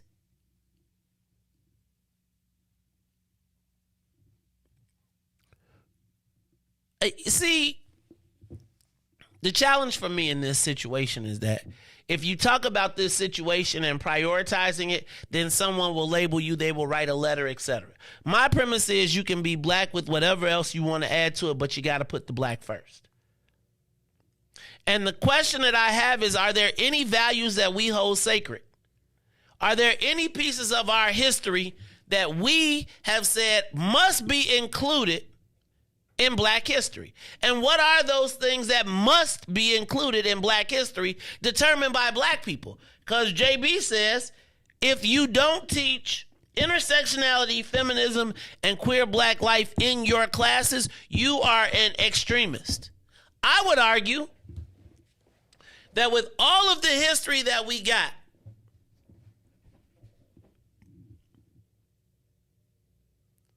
who is determining what must be prioritized in it? I mean, are they going to teach the history of the Nation of Islam? How will they judge? How will they talk about Malcolm X? Right? Does Farrakhan get into history?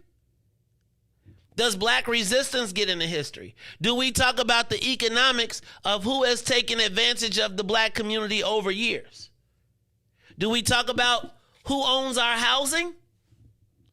What, again, do we tell the story that flatters certain people but not the other? Give us a call, 872-259-7474. Is there anything that we universally agree on? Caller, you're on the Mays Jackson Show.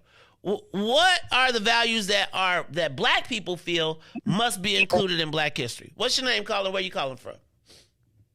This is Mama D. I'm calling from Chicago. Hey, Mama and I D. think that what must be taught is what you teach other people. When you're teaching the Holocaust history, is there anything about gays or queer? When you're teaching Asian history, is it anything about gays and queer? What is happening here is you got to get the language straight. Our history is being hijacked, and the Muslims have a day that they have gotten past, a Muhammad Ali day that they have gotten past in Springfield because he was a Muslim. So they're saying he was the champion of justice rights. These are the Orthodox Muslims, not the black Muslims that Muhammad Ali was a part of. They don't have Malcolm X. They have Muhammad Ali and Dr. King as their champion. Dr. King wasn't a Muslim, but here they are promoting that. So they have taken our hero, Muhammad Ali, a black man, and put him over into the Muslim category as their history. They have taken, for instance, when it comes to the marriage, the equal marriage right or something, gay marriage, they stuck in interracial marriage. Had nothing to do with anything. But again, they are hijacking our history. Every time you remove the history of the slave owner, you erase the history of the slave. And they change in the language. They're sanitizing it. Enslaved people instead of chattel, which means movable property, a movable property thing. So we are helping people erase our history. And the question needs to be asked to JB if gays and queers and that language is not in the Holocaust teaching history, it's not in the Asian history teaching, why is it in the history when it comes to black people? There it is. And I think that would give you your answer. Thank you, Mama D. I appreciate that call. Give us a call, 872-259-7474. Like, who gets to pick what goes in the Black History class? And the thing that's really killing me is the white guys saying what they will and will not accept in the Black History class. Do we not have the right to determine what our history is? Like, why wouldn't it be that the Black History certified course is written by somebody that we all agree with, right? Or not agree with, but feel is a respected scholar and says these are the key elements of history. Is that a key element that is in the Historical Museum in Washington, D.C.? I'm not against it. I'm just saying, do we get to pick what's in our history, or does someone else? And I would like to know, who is JB talking to when he says that this is what I'm going to prioritize? Does this help you? Does it? Well, the reality is I don't think it changes anything for us, because realistically, this isn't for Illinois. This is for the presidential campaign. But the question becomes, as the president of the United States, JB, will you give black people the right to write their own history and include what they think? Because I don't think that if you talk to anybody black, real talk, that gets deep, I don't think that they drop out bell hooks. I don't think that they drop out Angela Davis. I don't think that they drop out Frances Cress Welsing. I don't think that they drop out James Baldwin. I think that those people are part of if you get past the surface, eyes on the prize, those guys usually wind up somewhere in the history of blackness because of their importance overall. But the fact that two white boys arguing about black folks like there ain't no black folks to ask. Does that make sense? Like, nobody's asking, like, who's the expert black guy that Ron DeSantis is using as his reference? And who is J.B. Pritzker using? And the fact that we're not included in the dissemination of our own history, because guess what they're not going to talk about, Riis? They're not going to talk about finance. They're not going to talk about the things that make everybody else uncomfortable, because then you could be labeled. Look, y'all, this is the Maze Jackson Show. When we come back, we're going to move on to a new topic. It's the Maze Jackson Show. We'll be back after these messages. The Maze Jackson Show. We'll be back after this break. Hey, Chicagoland, all roads lead to Solo Beauty Supply, the largest black-owned beauty supply in Chicago. We carry a large selection of natural hair care products, plus much more. So come see us at one of our two locations, located at 9011 South Ashland or 8158 South Cottage Grove. Our inventory is growing, and with your support, Solo Beauty will continue to be a source of pride in our community. Why not Willie Wilson for mayor of Chicago? The criminals won't like Willie Wilson in the mayor's office. Fighting crime is Willie Wilson's first priority. Willie Wilson is ready to take on the criminals. Finally, Chicago, do it right. Willie Wilson for mayor. Yeah. Ooh. I miss your kiss.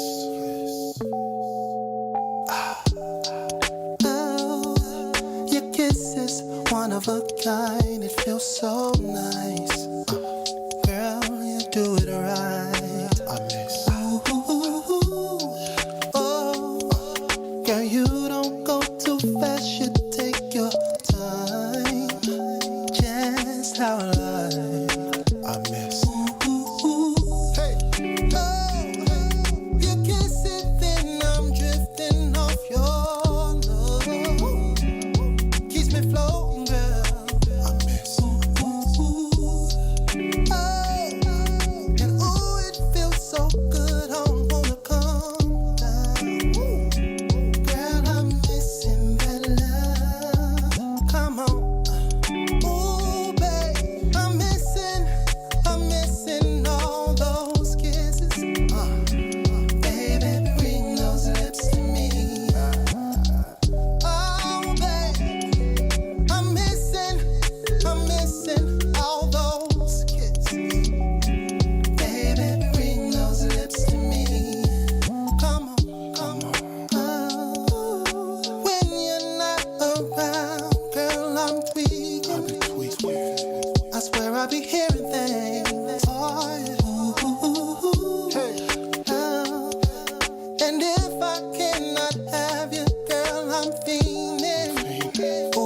Such a talent you bring.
to the Maze Jackson Show now. That is Sean White with Kisses. Don't forget, he will be at Obsidian on Saturday night.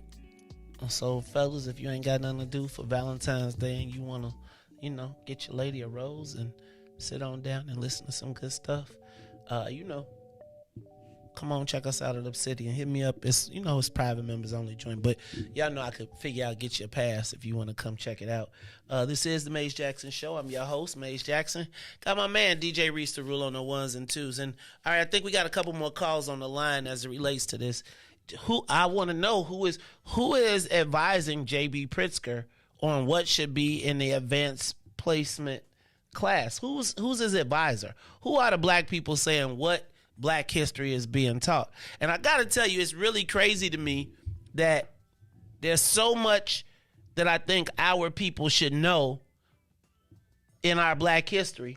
Somebody talked about who were the contract sellers of homes, who were the people who provided housing and economics. How did credit work? How did all those things turn out? But I'm sure that the more you talk about that, then you'll be labeled. But I want to know where is the Black Caucus on this issue? I'm not calling nobody out. I'm just curious to know, Black Caucus, is this the priority?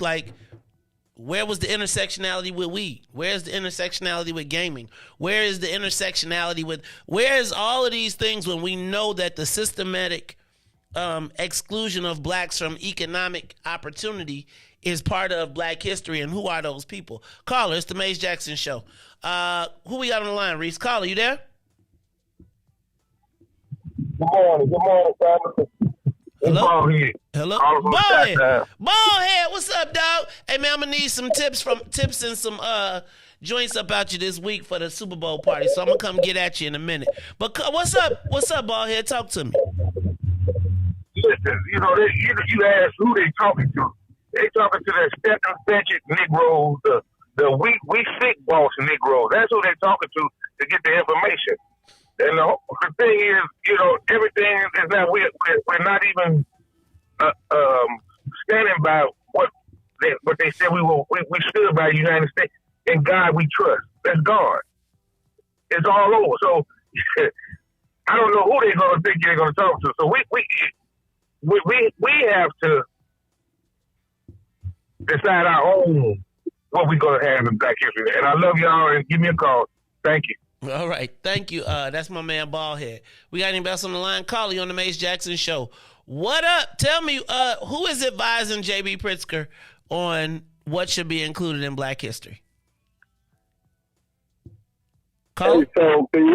Hey, caller, what's going on? Who's this? Where you calling from? This is the real Nickel, representing 32nd District. What? 32nd? Hey, man, now don't be calling up in here getting mad at us because we talking about our black history. What's going on, Representative Nichols? How you doing, man? It was good to see you this weekend. It was a great display of brotherhood, and I appreciate you coming out. What's going on, man? No problem, man. That's what we do. Hey, listen, first of all, let's do a couple things real quick. Now, my degrees, I'm a history major. I'm my degrees. Second, history, if you break the word down, it's historical. So, you got the callers coming on and never been a Springfield, probably been a Springfield once or twice, but then you're making an assumption already that nobody is talking about this very critical issue, right? Now, let's just look at this for a few seconds, if you allow me to go into, because I'm everybody's rep, right? I've been repping 4 hours of rep. And congratulations to your wife for taking water to the fix more. You sound fuzzy, man. Hold on. You got us on a Bluetooth or something? Because you sound like you like super fuzzy. Like you're not clear. So take it off. Pull over. Pull over. Disconnect. Yeah, you're much better. Go ahead. And turn that radio down in the back. So I just turned it all the way off. All right. So, I'm sitting there riding with my son and Junior, taking him to school. But let's look what at up, this CJ? Thing. Like I said, history is we couldn't hear you on that. History is his story, right? That's when you break the word down. So when we start talking about who's going to advise and who's going to talk about this, that, and another, I was honored to say that our history is not even being taught in our homes properly. So you know me. I'm never going to omit timid. I'm never going to omit the doctrine of African American, Black history, colored history. We've been named so many things. We got to get through that first. So yes, I've been working on this issue, right? And we got to stop. One thing I hope that we can agree to do is to allow inside of this process, brothers such as myself, sisters out there, we are the largest caucus in the super majority right now. So to think that a bunch of educated black folks is not going to raise the issue of what is in the curriculum, and I think you're going to be pleasantly surprised, by the way, because that curriculum was written by a whole bunch of brothers that you know. That's what's going to really shock you, by the way. And then if there's some things that's left out, because there's going to be something that somebody says, well, why didn't you talk about the dirty truth? Why did you talk about how to be well? Strange truth. People hanging. I get it. We all get it. You know, but we want to make sure, again, that we don't take this issue, because you put about 4 more issues on that when you start talking about game and all this other stuff. We're going to focus in on our history for our children, man, and our young adults and our adults. Because a lot of this history, as you know, has been tainted one way or the other. So, yes, all of those people you mentioned, Farrakhan, everybody, that's a part of Black history. As you know, if you looked on my ILGA, I gave the opening February Black History Month speech, and I said in my speech, there is no American history without Black history. Quote that again. I said, Representative Nichols, 32nd District, there is no American history without Black history. Now we got to unravel all that history, because it's a lot more than what people think. So again, please, to the brothers and sisters out there, know that we're fighting a good fight, and we need your support and start voting, right? Register to vote. 1 out of 10 Black registered voters vote. And then we can start having our voice heard even more. I thank you. You know I love you, bro. Keep up the good work. Great topic again. You know I'm going to call in what it is. It is what it is. But wait, so I'm trying to figure out. So who is it? So are y'all...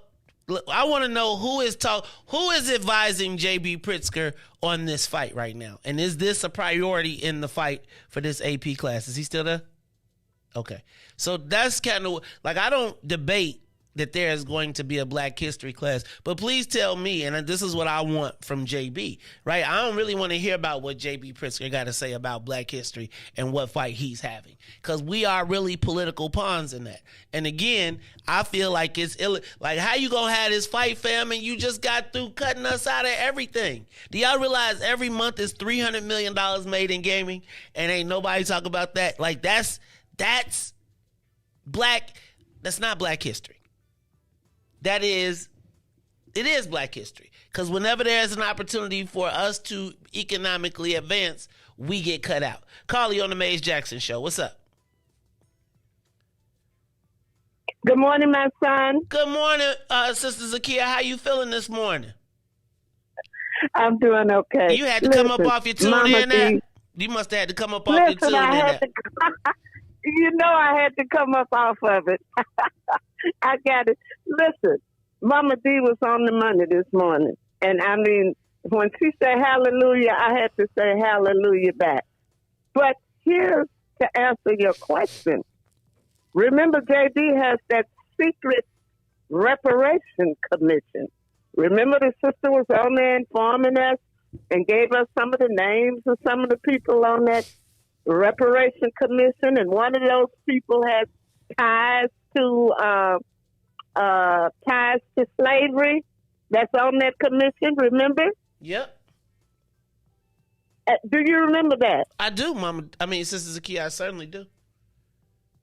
Okay, well, that is who I think is giving J.B. Pritzker these ideas.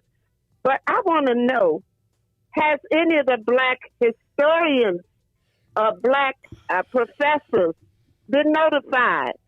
Have any of them been notified about this? And where are the clergymen on this teaching our young people about queer, gay, Black people? I don't believe all of our gay brothers and sisters want their personal business laundered out. I just don't believe it. Maybe some do, but I don't believe they. because, as Mama D said, they're not talking about queer Jews of the Holocaust, queer, gay, Asians in their plight, or queer, gays, anybody. These people are doing the best that they can to make black people look bad. That is the bottom line. We are in a war, and everybody is against us. And the whites who are haters of black people are going to use Negroes to do their dirty work. That has always been the case. So I would like to know if any of the historians been notified, because I believe that Reparation Commission has a lot to do with it, those people that's on that commission. Okay, I would say... That's what I think. Thank you. Thank you, Sister Zakia. So, I would say this. I don't think that we have a universal agreed history, but I do think if there are certain names and certain scholars involved, right? For instance, if you were to hear Cornel West, or I don't know who the historians are, right? Yeah, I put some Claude Anderson, put the people in that. But again, to me, to allude that there's nobody who could write a black history summary that in some way, shape, or form is universal enough that every black kid has tools in the toolbox, right? To be equipped to be, man, I used to have Color Me Brown, right? And they put 20-something people in there that gave me some basic history, right? And I just think so you had Timuel Black, he's passed. But if we're trying to say that there are no respected black historians that could come together to put the curriculum together, that's just, it's clear. You just really trying to be a jackass. Really. That's really what you're trying to do. Because it's not, and I don't know that J.B. Pritzker has brought in, and maybe he has. And so tell us who those scholars are that said that this is worth falling on our sword for, or this is what we need to make sure is there. Because I don't think that, I just want to know who's in this battle. Is there anybody else on that line? Carly on the Mays Jackson Show. And then back up, though. What values, what do we hold true to ourselves that we know must be included? I'm not going to say those things aren't, but what do we know must be included in black history if we are going to say that it's a credible class, right? Tell me. Give us a call, 872. When you talk to Jewish people, you know what they say? We learned that throughout, no matter what happened, we have our education, and that's something that they could never take from us, which is why they push so many people to be educated, right? Again, I just need to understand, are there any universal black truths in black history, right, that we put in that we know is there? Because the universal factors that JB wants to put in include, again, intersectionality, feminism, black queer life. Not tripping. Not tripping at all. Put it in there.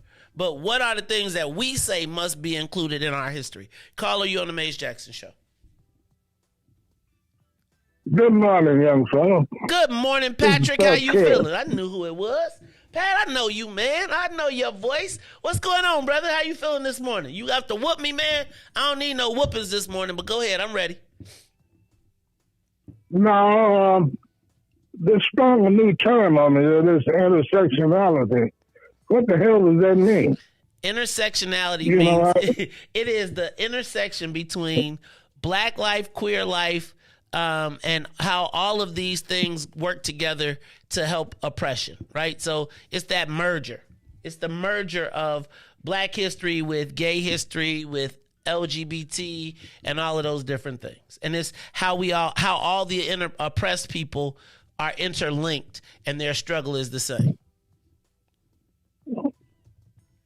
Well, for one thing, among black people, gay people have never been oppressed. We always looked at gays differently than we look at, than white people looked at gay people. We were more accepting. You can't hardly, my family, I never knew that we had any gays until I started producing them. I have two grandsons who are gay. But now they're my grandsons, their sexual habits are theirs, they're not mine. So, and I find most black families are that way. And, you know, we've never been that unaccepted of gays as white folks have. So they tried to put that negativity on us. And as a group, we really, unless we're just trying to get along with white folks, we don't follow that same path. So you know what I'm saying? I feel like yes. So Patrick, I tend to agree that we have accepted people for where they are. We don't ask a lot of questions. It's like if your auntie always showed up with another auntie, Aunt Pat showed up with her friend that always showed up. Nobody asked no questions. They just was like, get a plate.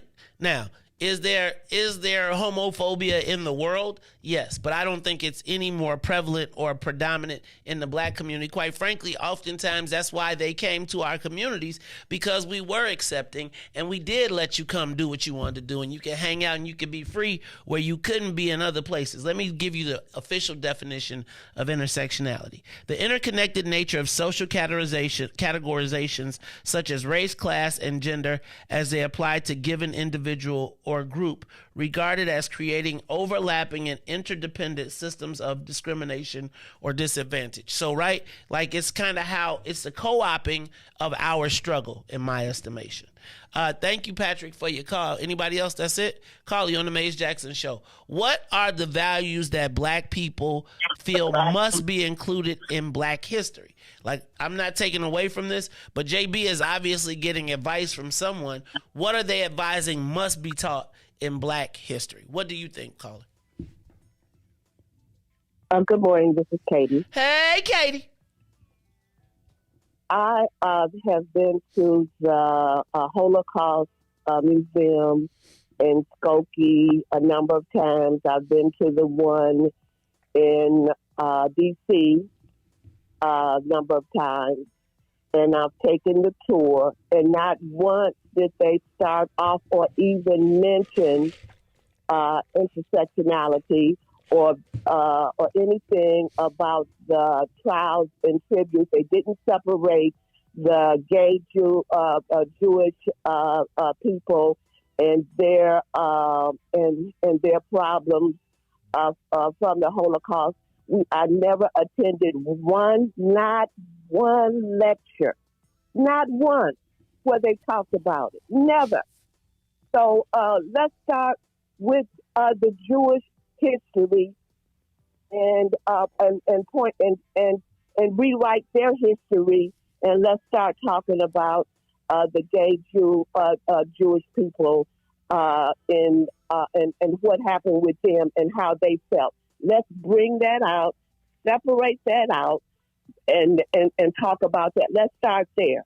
You know, they mess with us. I'm so tired of white folks. They think we're children, and they love to tell us what to do, how to think, and don't cause any trouble.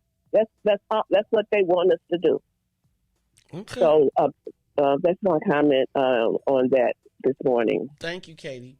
Salim says it's not co-opting. It's a further elaboration on the scope of xenophobia, but it's too much conceptual baggage for a Black history course. Right? Like, I feel like each one of those can be a AP course, but there should be a basic understanding in me of Black history.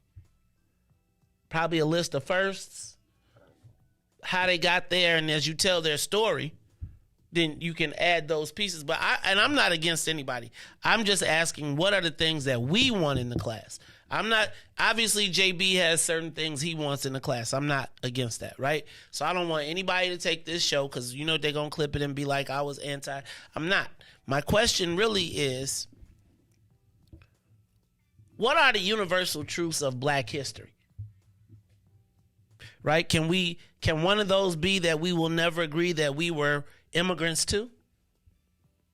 Can one of those things be that we were enslaved by, right, Can we talk about the finance? What exactly are the things that we want to talk about in this? Because I just feel like our history being given to us by somebody else and telling us what must be taught. You won't agree to it unless who has the right to? Does a white guy have the right to agree to what our history is before he will accept it? And to me, that's the same thing as DeSantis. Right? DeSantis is saying, I won't accept it if it's got this, and you saying you won't accept it if it don't got it. And who are the black people involved in this conversation? Who? Who does JB point to and say, or does he say he's the resident black expert? What we know with Ron DeSantis is he's going to point to himself and be like, we don't want this indoctrination, we don't want this, et cetera, et cetera. And it works two ways to me. Right? Because it works for the white people and it works for the black people that's like, damn, how you going to put all this stuff in before you talk about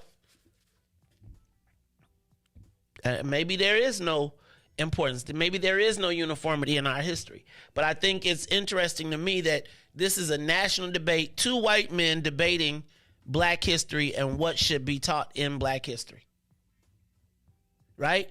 If you said John Darity was in it, Dr. Darity was in it, if you told me this was, what's his name, Dr. West, or any of our black philosophers or any of our black historians, and they said that this was what they agreed to, and these are the essential components, I would be okay with that. But if this is you impressing upon yourself as an opportunity to take advantage of, and to me, both of them are taking advantage of black pain and suffering for their own political will. Look, y'all, this is the Maze Jackson Show. I'm going to take nobody else on the line? All right, we're going to take a quick break, and then when we come back, I'm going to hit the mayor's race and then talk a little bit about these Aldermanics. Look, y'all, it's the Maze Jackson Show. Oh, and thank you to everybody from WBGX 1570. Y'all know y'all can still flip over and join us on Facebook, YouTube, Twitter, and Twitch. That's what Sister Zakia about to do, right? She about to turn off her TuneIn app, and she about to come on over to Facebook, YouTube, Twitter, or Twitch. Join in the conversation. Again, this is not a conversation about anti-anything. This is a conversation about what should be included in our history, and do we have a right to have a say in it, right? I think, I just want to make sure we have a right. Because you know what's going to happen, right? It's going to be a press conference. It's going to be a bunch of people standing up behind J.B. Pritzker calling this, xenophobic, and we got to teach all of that. And it's like, who are the people that are who is JB's Black History Advisory? Who's on that? Or is that a crazy question? Like, who advised him on this issue and said, this is one that I want you to run out there on? Caller, y'all, it's the Maze Jackson Show. We'll take a quick break and we'll be back after these messages. The Maze Jackson Show. We'll be back after this break. If you're a business professional, have you ever wanted to multitask on your way to an important meeting instead of navigating through traffic? Fellowship Fleet Limousine and Bus Company is your solution for chauffeured ground transportation. Our company provides sedans, SUVs, stretch limousines, vans, and buses for corporate travel, airport transfers, and group shuttles. If you're a corporate travel manager, individual business professional, event or meeting planner, relax. Let us take the wheel. Visit fellowshipfleet.com to book right now. Maze Jackson. Caller, you on the Maze Jackson Show? What's up? Hi, this is Katie. How are you? Hey! Okay, hold on. I'm going to make an official nomination right now that we make Katie the new president of the phone club. Riis, can I get a second from you, man? I second it. All right, it's been moved and properly seconded. Everybody tuned in on Facebook, YouTube, Twitter, or Twitch. If you vote that Katie should be the new president of the phone club, please signify by saying aye. The ayes have it. Congratulations, you are now the new president of the phone club. Katie from Ashburn. We did it. We did it. You're going to be the next president. How you doing, boss lady? Thank you. Fine. Thank you. I accept that nomination. Thank you. All right. You got drafted. Maze Jackson. It's the Maze Jackson Show, where every single day we ask the question, what's in it for the black people? And if you don't like it, you can still tell them. Maze said, we out. I love being black. Do you love being black? Yeah, I love being black. Hey.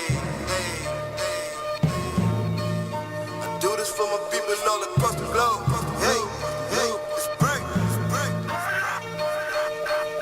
The skin I'm in fit me fine, tailor-made, yeah, I'm comfortable. And so it seems I'm still chasing my dreams. They told me, watch my steps, they want to pull the rug from under you. This is transparency, my life 3D. Live every word that I utter, reporting live from the gutter. Where the mind's hard to change, but we don't give up on our brothers and sisters. Cause we all need one another. The time's getting closer, revolution, feel it coming. I can smell it in the air.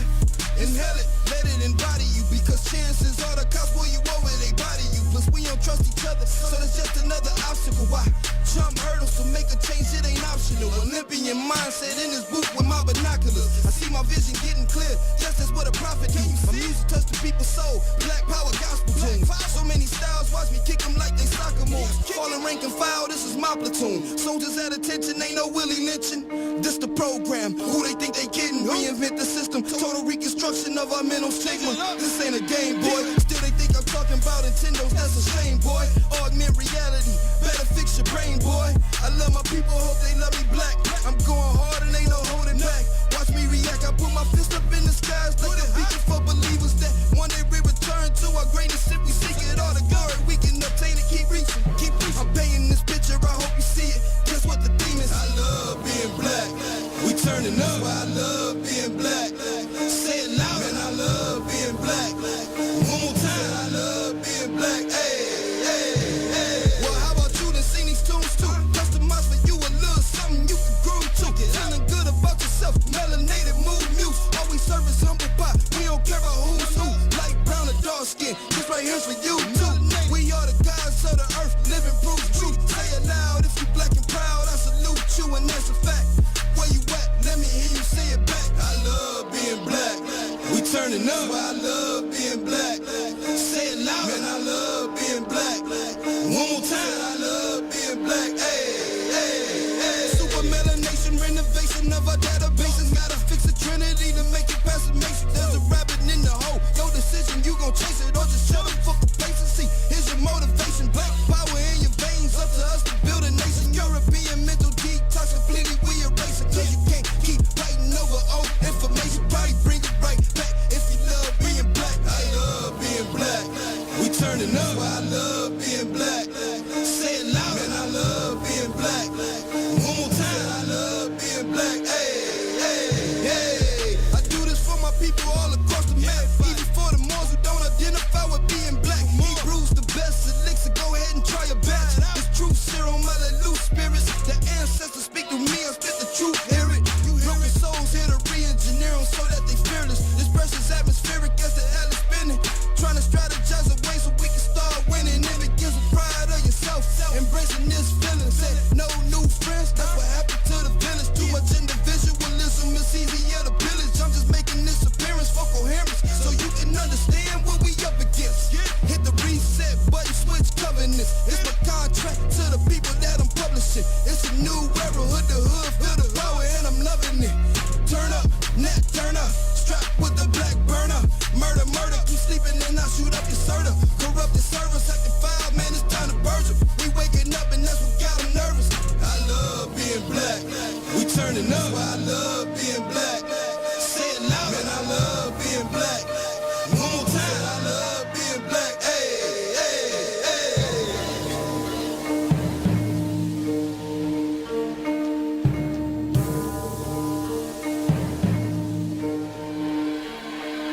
Back to the Mays Jackson Show.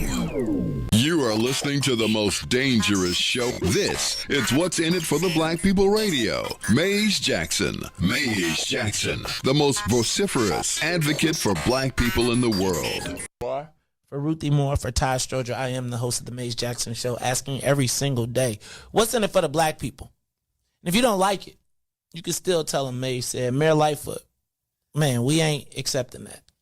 We ain't accepting that. Let's go. Yeah, yeah, yeah.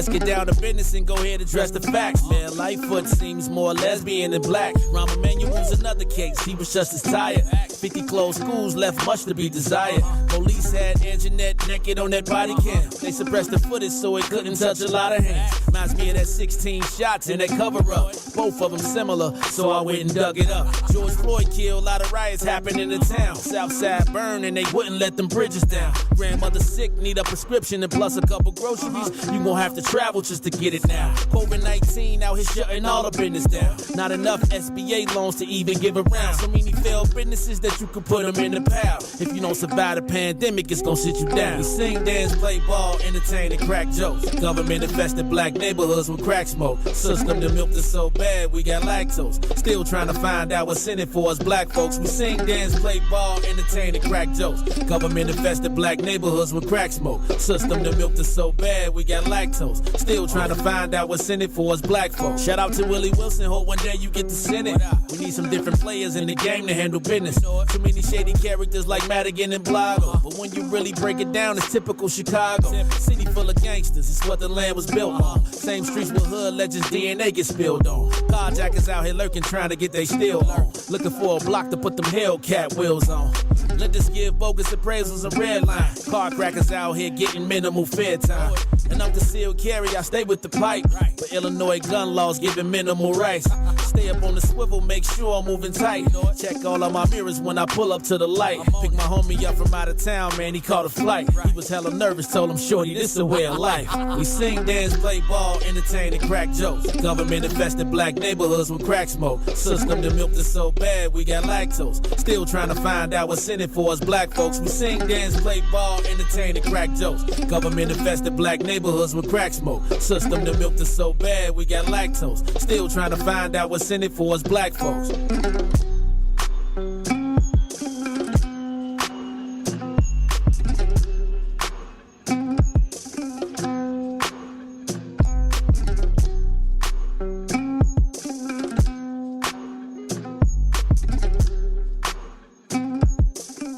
Wake up, Chicago. Wake up, world. This is the Maze Jackson Show. I'm your host, Maze Jackson. Come on, man. DJ Riis the Ruler in the building. And I was just, look, y'all. Somebody's going to try and turn this conversation into something else. That it certainly is not. Like, y'all all have your own opinions. That's why we have the waiver rolling right now. But the reality is, I believe that black people have the right to self-determination of our own history. Are we going to all agree? No. But, again, if whether J.B. Pritzker or Ron DeSantis, have they connected with black people? Or is it just they're telling us what they will and will not accept? And I just want to know, is it any different? The other thing I do want to do is I do want to take a field trip to the Holocaust Museum. Like, I would love for us as BP1, What's in it for the Black People, the Lions Den, to all take a day and go to the Holocaust Museum so we can learn what we don't understand about this whole thing. I think it would be great for us all to come and get some understanding, and maybe even have conversations, right? Yeah, so give us a call, 872-259-7474. Carly on the Maze Jackson Show. What's up? Hi, Maze. How you doing? All right. How are you? I'm good. This is Charmaine. This is Charmaine, darling. Hey, Charmaine. You know I love when you call. What's going on? Look, happy belated birthday. I had to say this. Thank you. Happy belated birthday, Bubba. I wanted to say it to your face. You are doing great things, and I'm so proud of you. Thank you so much. So this is what I want to say regarding this Black History thing, because this is very close to my heart.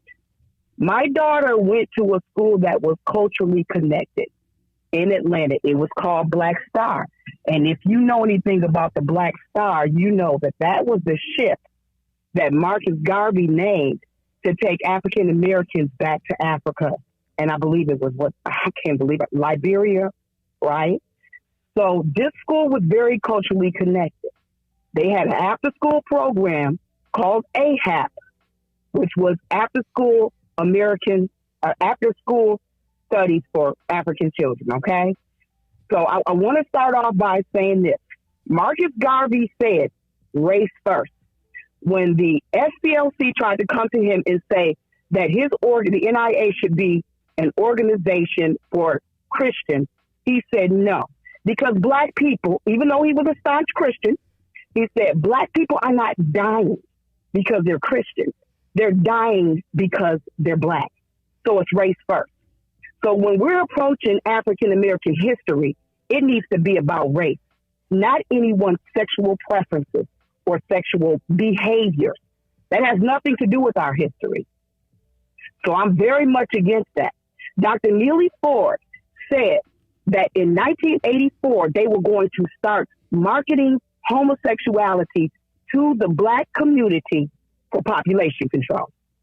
Dr. Francis Cress Welsing, who was his predecessor and his protege, said that the sagging is going to go from the sagging of the pants to taking the pants all the way down under the ankles and pulling up the dress. How is it that these two psychologists and historians were dead on? How is it that they knew about this occurring over 20 years ago?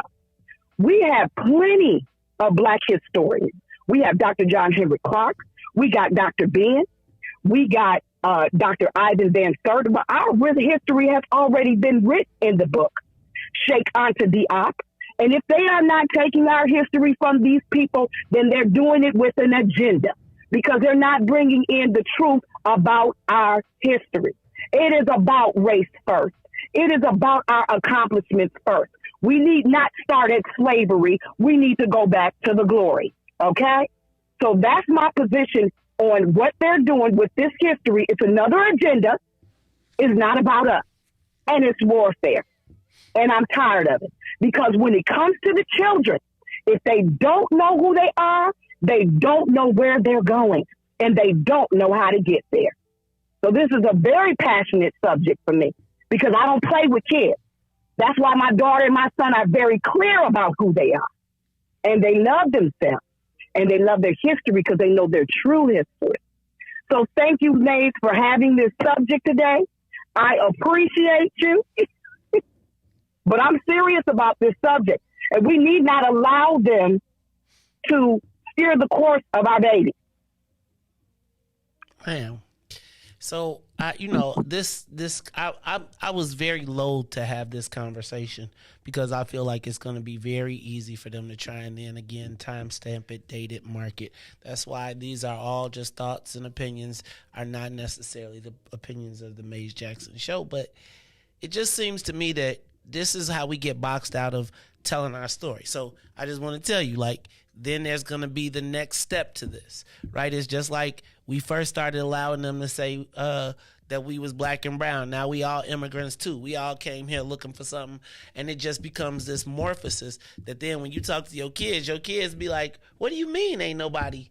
We all love each other. Then you got who do we have the right to determine what our black history is? It's pissing me off that just two white men get to take this issue and slang it around, knowing that they ain't gonna do it for their own kids, but they gonna use them. Like, we're standing right here. Like, you know what both of them should have did? The smartest guy who wanted to win should have said, but you know what I'm gonna do? I'm gonna refer to the black experts on this. I can assemble. You mean they can assemble a crack team to put anybody together? Now, of course, there's going to be somebody that's going to say, well, who said that person? And who said that person? But if you're trying to tell me that with all these schools with historical, you trying to tell me nobody at Morehouse, nobody at any of these HBCUs can put together an AP class on black history? Nobody? Call, it's the Mays Jackson Show. We got somebody else on the line? Call, you on the Mays Jackson Show. What's up?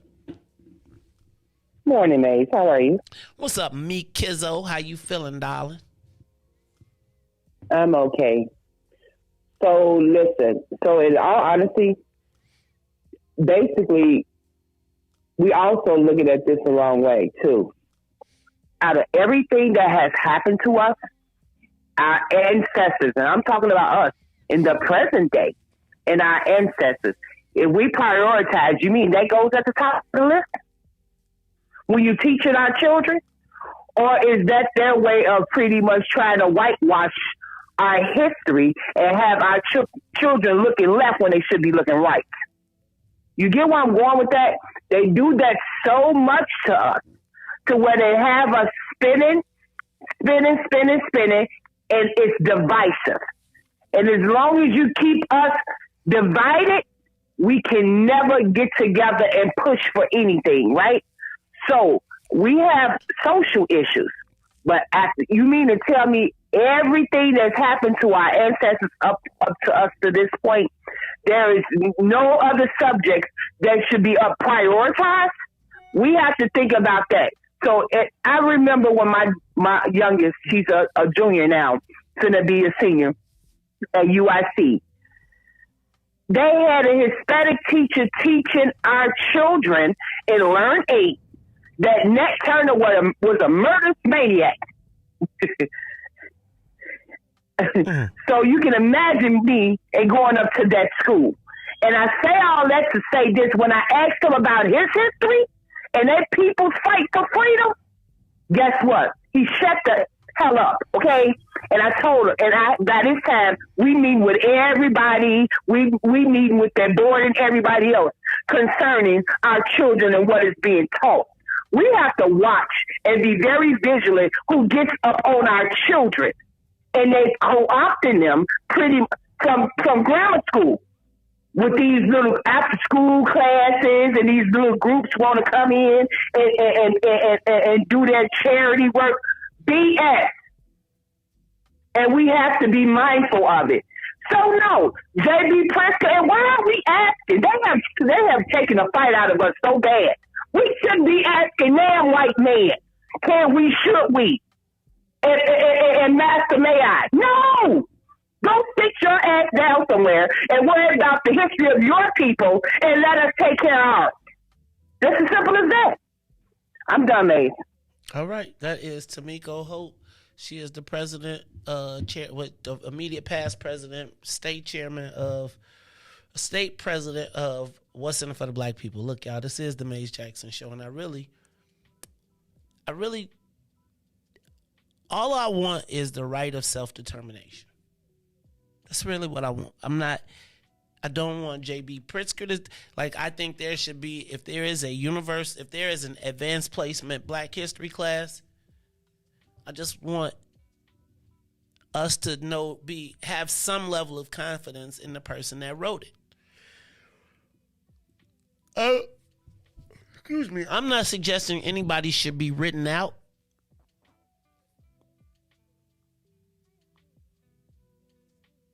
But if you don't learn from your past, you're doomed to repeat the same mistakes. So we probably should be knowing a little bit more about the people that financed it.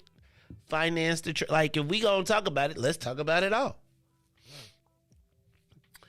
And I do think it's a priority to make you look one way as compared to the other way. I still want to know about the ships. I still want to know about Lehman Brothers. I mean, I'm gonna tell y'all something, and this is where I'm gonna let this drop. Did I told y'all when I went to New Orleans, I did a walking Black History slave tour.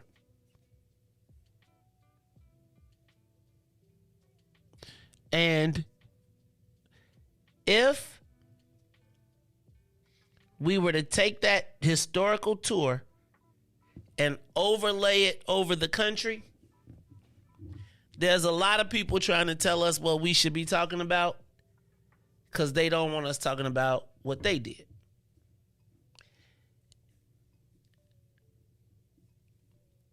When you walk the French Quarter, when you look at all the hotels and the banks and the people that financed it, and there was a whole big old level of history that don't nobody want to talk about, right? And even as we see these universities offering to pay up reparations because they want to set their own number before we get to set a number, right? So now you got schools talking about Harvard's like, we're going to allocate X number of millions of dollars to slavery reparations or to college students. And then you find out that the University of Southern California paid almost $1 billion to 23 people. How does it work for us? Guys, the fact that people feel comfortable talking about us without us, DeSantis and Pritzker, until I see something different, in my estimation, are using our pain and suffering for their own political benefit. And I think, again, we're not going to drill down. All we heard was that it's a fight over AP. It's a fight over AP history class. So when you hear that, you go off the deep end and be like, what you mean? He trying to ban black history. Then you hear, this is what we do we know, have we seen the Illinois Black History curriculum in and of itself? Now that we talking about this, what's in it? And if you don't agree, then you are labeled extreme. Ron DeSantis ain't our friend. But just because Ron DeSantis ain't our friend don't make you our friend. Can we talk about the historic economic disenfranchisement of black people? Again, do we want to talk about who owns the slums that we live in? Do we want to talk about the friendly credit guy that was charging you 200% interest? We don't want to talk about that, right? Do we want to talk about why black people remain economically behind?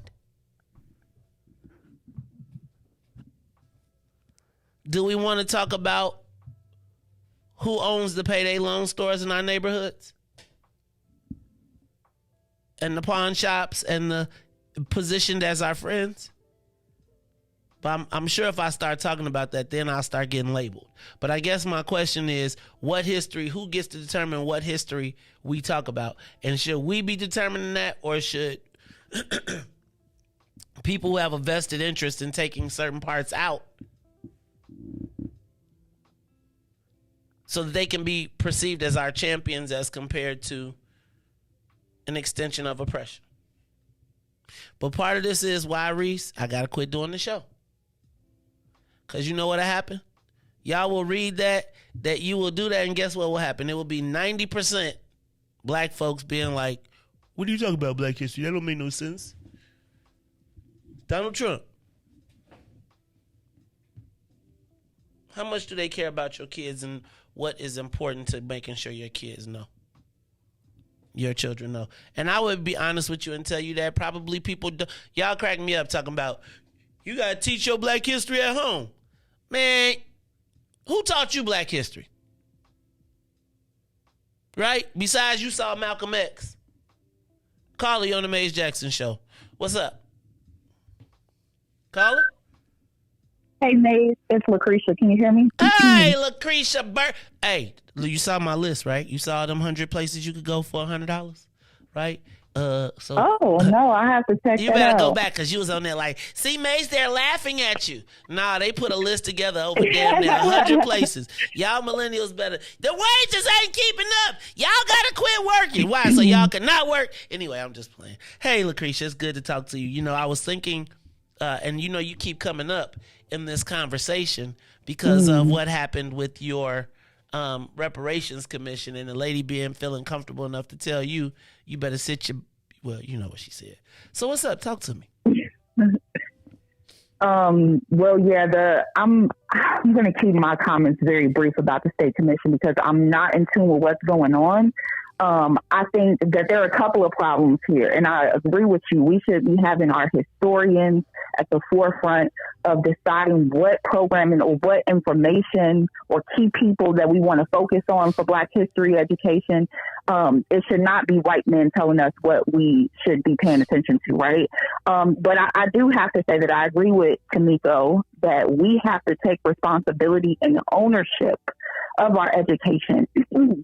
And this includes the parents going to interrogate what they're teaching their kids for Black History Month. We shouldn't even be waiting. We should have parents a part of the local school councils in steering, right, the programming and the events and things related to Black history at this time. And as well as Juneteenth, like that was one of the reasons why I led efforts to solidify Juneteenth as a holiday, is because it's another time for us to come together and evangelize our people around our history and our condition and our existence. And in terms of what should be our foundational understanding for Black history, of course, slavery has to be a part of that, because that's the reason why we're in this nation, right? And we do have to follow the money and talk about who benefited, who's still benefiting. And we also need to talk about just the history of the reparations movement. Like, this is not something new that just started. I know it's catching more waves now, and there are a lot of people who are not in tune, but we need to constantly keep people updated on who's been fighting for our liberation, because the fight continues. It doesn't stop. You know what I'm saying? And as a part of that fight, sure, we do have queer, LGBTQ, whatever folks a part of that history, right? We have all types of people a part of that history. Like folks were saying, we have people of different religious sectors a part of that history. No one group should be dominating the conversation, though, right? And it's up to us, again, to take responsibility and ownership and interrogate with these institutions that are teaching our history, but we also have to do things outside of these institutions too. Marcus Garvey, Malcolm X, they were not educators inside of our schools. They taught outside, right? And I feel like what's not being talked about is the historians or the people in academia. They are disconnected from the people on the ground. They're disconnected from the grassroots.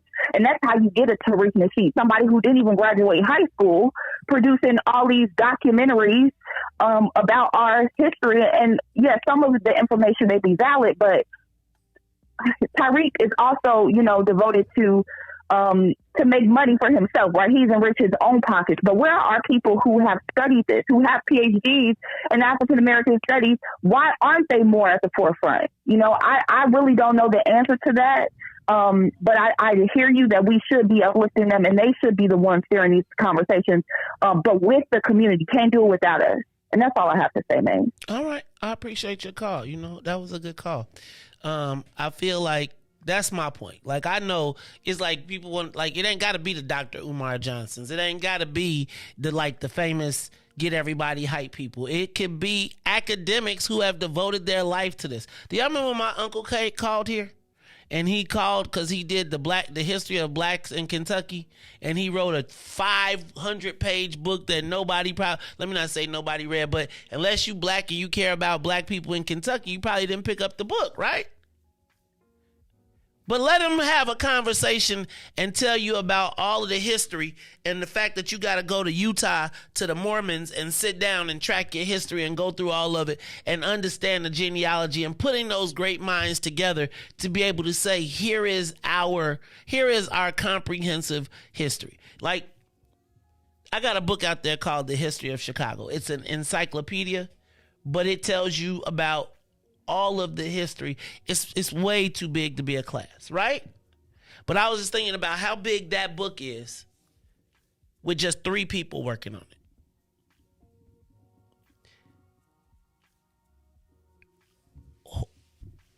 Right, we do have black historians. We do have a course that could be agreed upon by academics, right? Let's say the 1619 Project, right? That's part of it, but that ain't necessarily it but you work through it. I just feel as though it's not. I have a problem when 2 white guys are fighting over us like a bone, but neither one of us want us to eat. Neither one of them really care about us. They just think that we provide political capital. I think DeSantis has been pretty smart to push these issues to the forefront, because I do think that black folks get a little bit indignant when they got somebody on TV telling them how they should be thinking and what the priorities of our thoughts are. All right. Anybody else on the line? All right, y'all. That's the end of this conversation. We're going to take a quick break, and then when we come back, I'm going to tell you about some of the mayor updates, some endorsements, etc. All right? We'll be back after these messages. The Mays Jackson Show. The Mays Jackson Show will be back after this break. Mays Jackson. Tune in to the Mays Jackson Show every day, Monday through Friday from 6 to 9 a.m., where you can catch us on YouTube, Twitter, Twitch, and Facebook Live. Plus, From 6:30 to 8, you can get us on WBGX 1570 AM. That's right, it's the Mays Jackson Show, where every single day we ask the question, what's in it for the black people? And if you don't like it, you can still tell them, Mays said. We out of here. Peace. Elect Willie Wilson for mayor of Chicago. Crime is out of control. Parents are frightened for their children. Downtown and our neighborhoods are at risk. Even gas stations are targets. We will fight back to protect our community. Elect Willie Wilson for mayor. My name is Chris Levy, and I'm working hard to become your next 5th Ward Alderman. As a lifelong Chicagoan, I chose the historic 5th Ward as my home and a place to raise my family. This means I have a vested interest in our safety and prosperity. But we need a change, and I'm the best candidate for the job. I'm not a career politician, but a motivated citizen who cares and will do whatever it takes to restore our community to greatness.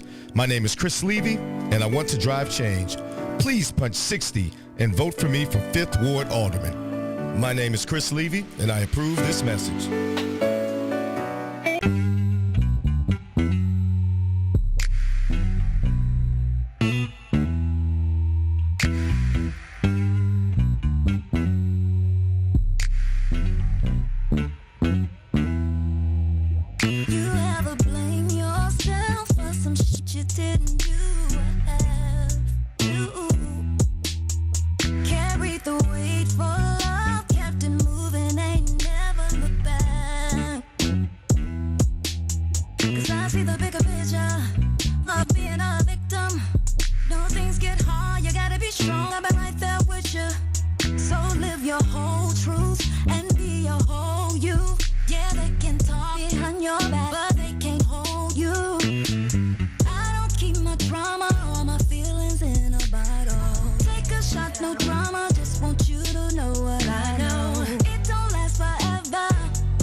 You are listening to the Mays Jackson Show. I'm your host, Mays Jackson. Got my man, DJ Riis the Ruler, and I'm it's been a real interesting weekend to say the least.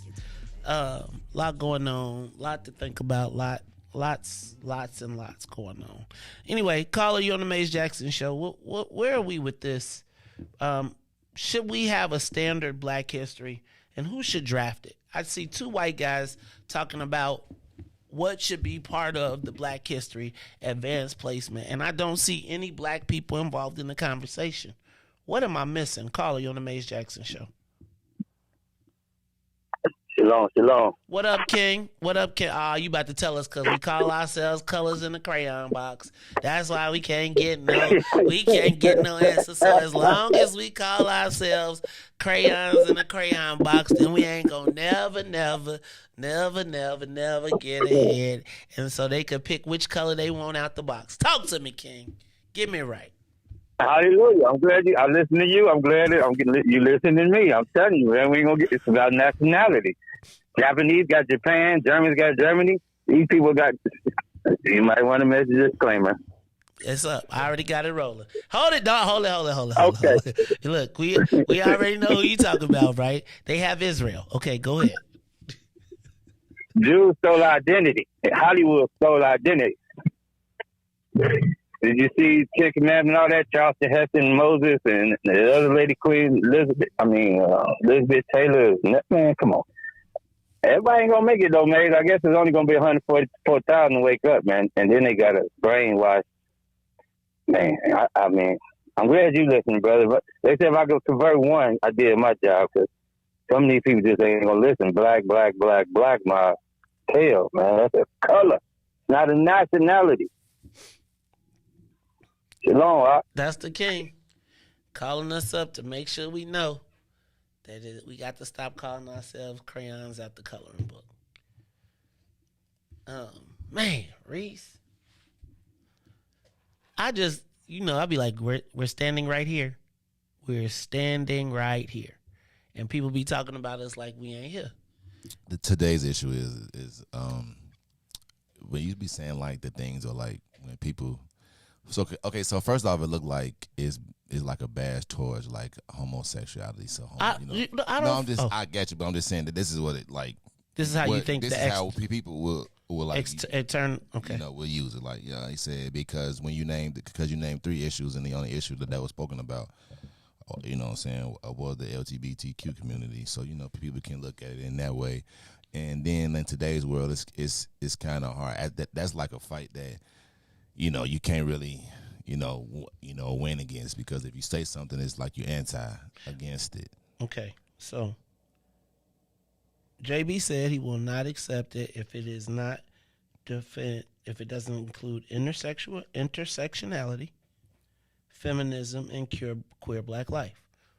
I feel like all 3 of those things are what we talking about, right? Mm-hmm. And I've said in this space, because I want to make sure we're clear, because I don't really want nobody. I have said are there values to which the black community holds sacred.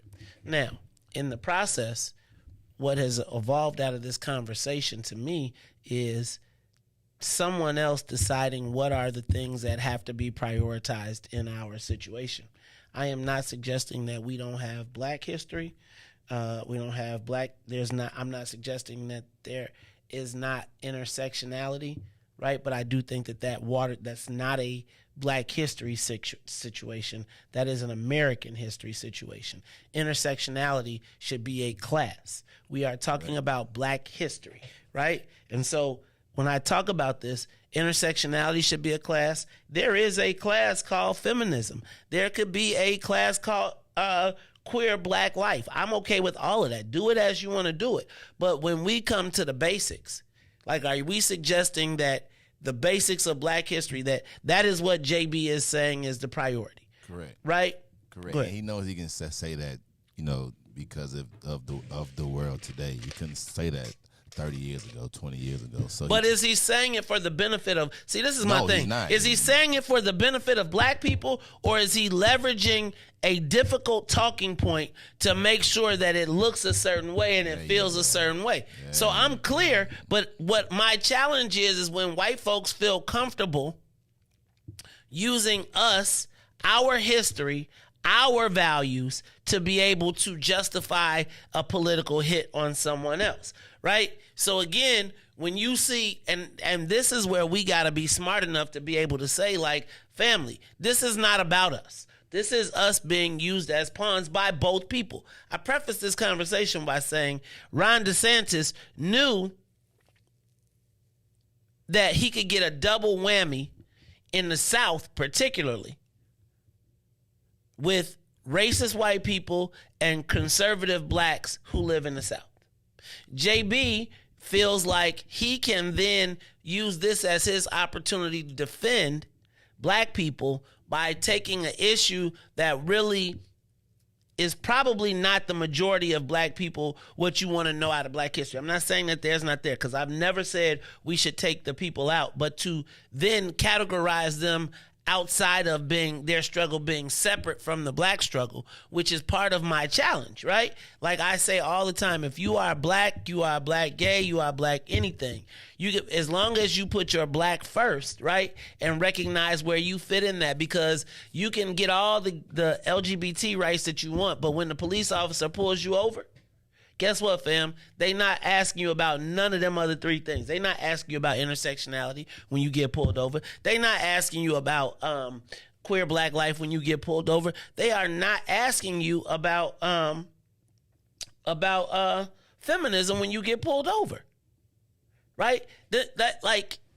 And so the challenge and the thing that I want to be clear is that it's like they use these moments and then they jam us up to tell us we can't talk about our history. And this is where my issue lies. My issue is not against any of those different groups being put into a conversation. What my problem is that we as black folks can't even put the priorities of what we want to talk about. If I got an AP class and I only got 8 weeks or 10 weeks, what are the 10 things that we gonna pack into it? And if you're telling me that did we prioritize those 3 things in the 10-week program, or did JB? And my question becomes, when do black people have the right to self-determine their history and what they want to prioritize? And then at that point, you can have advanced placement studies. Like if you decide you want to be you want your major to be in black studies, then guess what, my friend? There are a whole level there are various classes that you can take, from feminism, black queer, black whatever you want. But is that the basics for what we want our children to know? Now, then I would ask you to compare that to Greek school, to Jewish school, to whatever they do, or to the Mass and the Catechism and all of that stuff. Is that all prioritized in their classing and in their schools? Or do they say, look, you need to know economics. You need to know, these are the things that you need to know. That's why you got to learn how to read the Torah, and because you now have a connection to yourself. It's not just you, but we are going to yeah.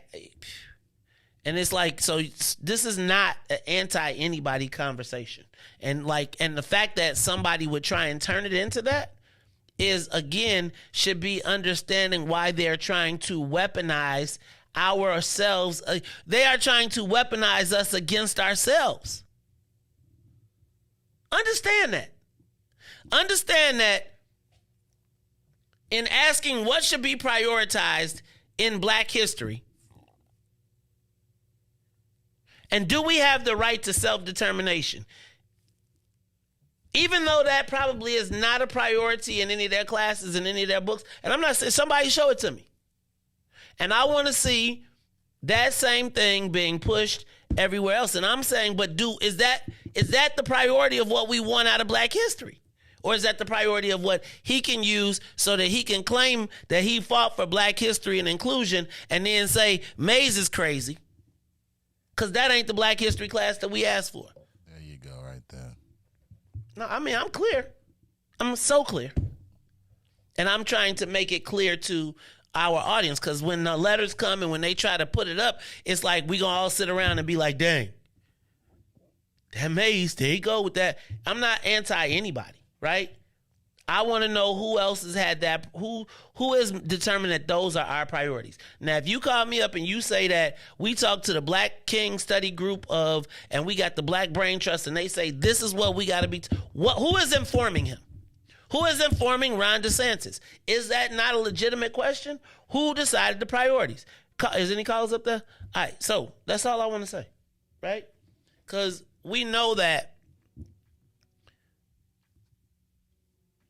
the purple-haired people and everybody else will utilize this as an opportunity to try and call us out, right? To try and say that we are I am not anti-anybody. I am not anti-anything. I am saying, do black people have the right to self-determine their black history? And I would like to know who are both governors talking to as their black experts to determine this, so that I can get a better sense of maybe I need to learn some more, Black history, and maybe it does need to be prioritized, but I don't need JB to tell me it. I need somebody black and reputable who has black history and who has demonstrated that they have a true concern for black people. I'm just curious. And again, to me, anybody coming at us for asking about our right of self-determination should be considered an enemy of the state. Wait, so the white guy gets to tell me that I don't get to ask no questions about my own history? That you telling that you got the College Board. The College Board is seeking the approval of J.B. Pritzker and Ron DeSantis to do their Black History course. Please tell me, just like we knew Dr. Ezike was please tell me who is the black educator scholar who's on our team.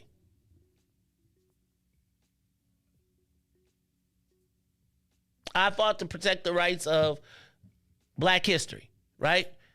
To the nation, that's going to be all gravy, right? And then you can separate it out. I fought he can then go and say, I fought for all of these things. Is that what you asked for the fight to be?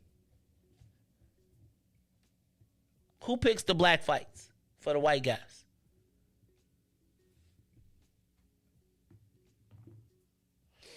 Anyway, it's the Mays Jackson Show. I want to move on real quick because we got to get out of here. And we're going to get out of here soon.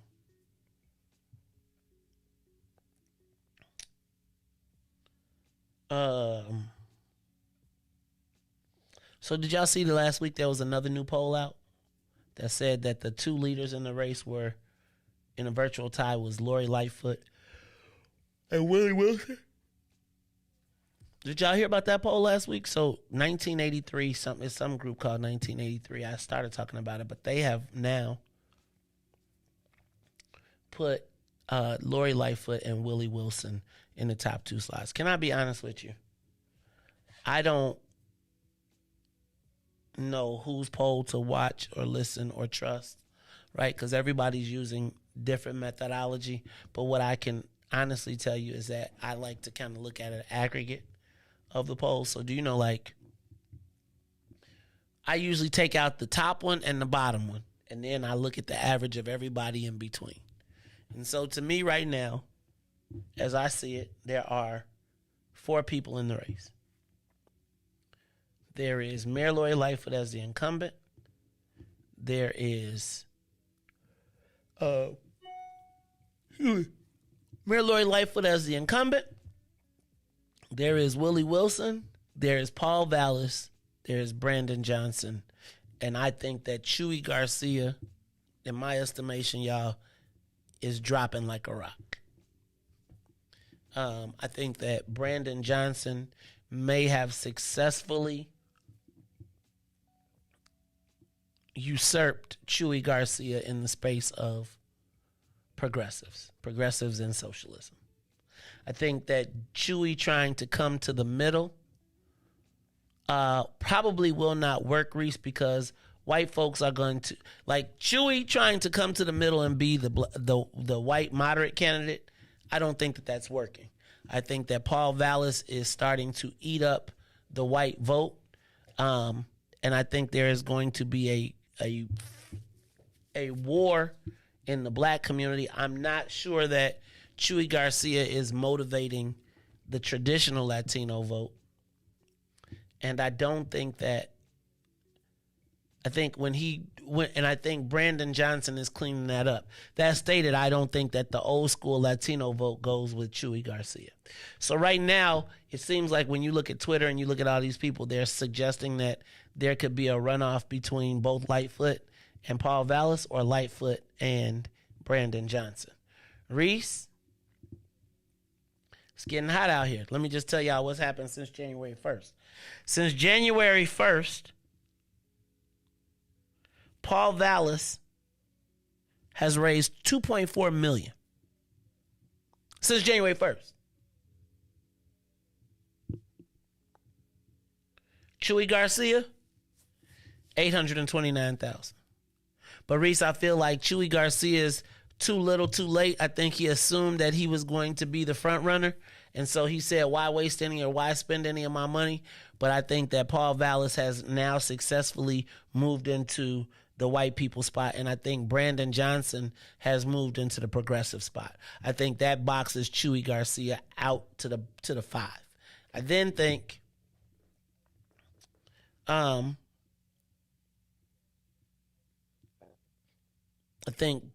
did you see last week Alderman Pat Dow? Lori Lightfoot's one of her most staunch supporters initially and her budget chair. Guess what she did?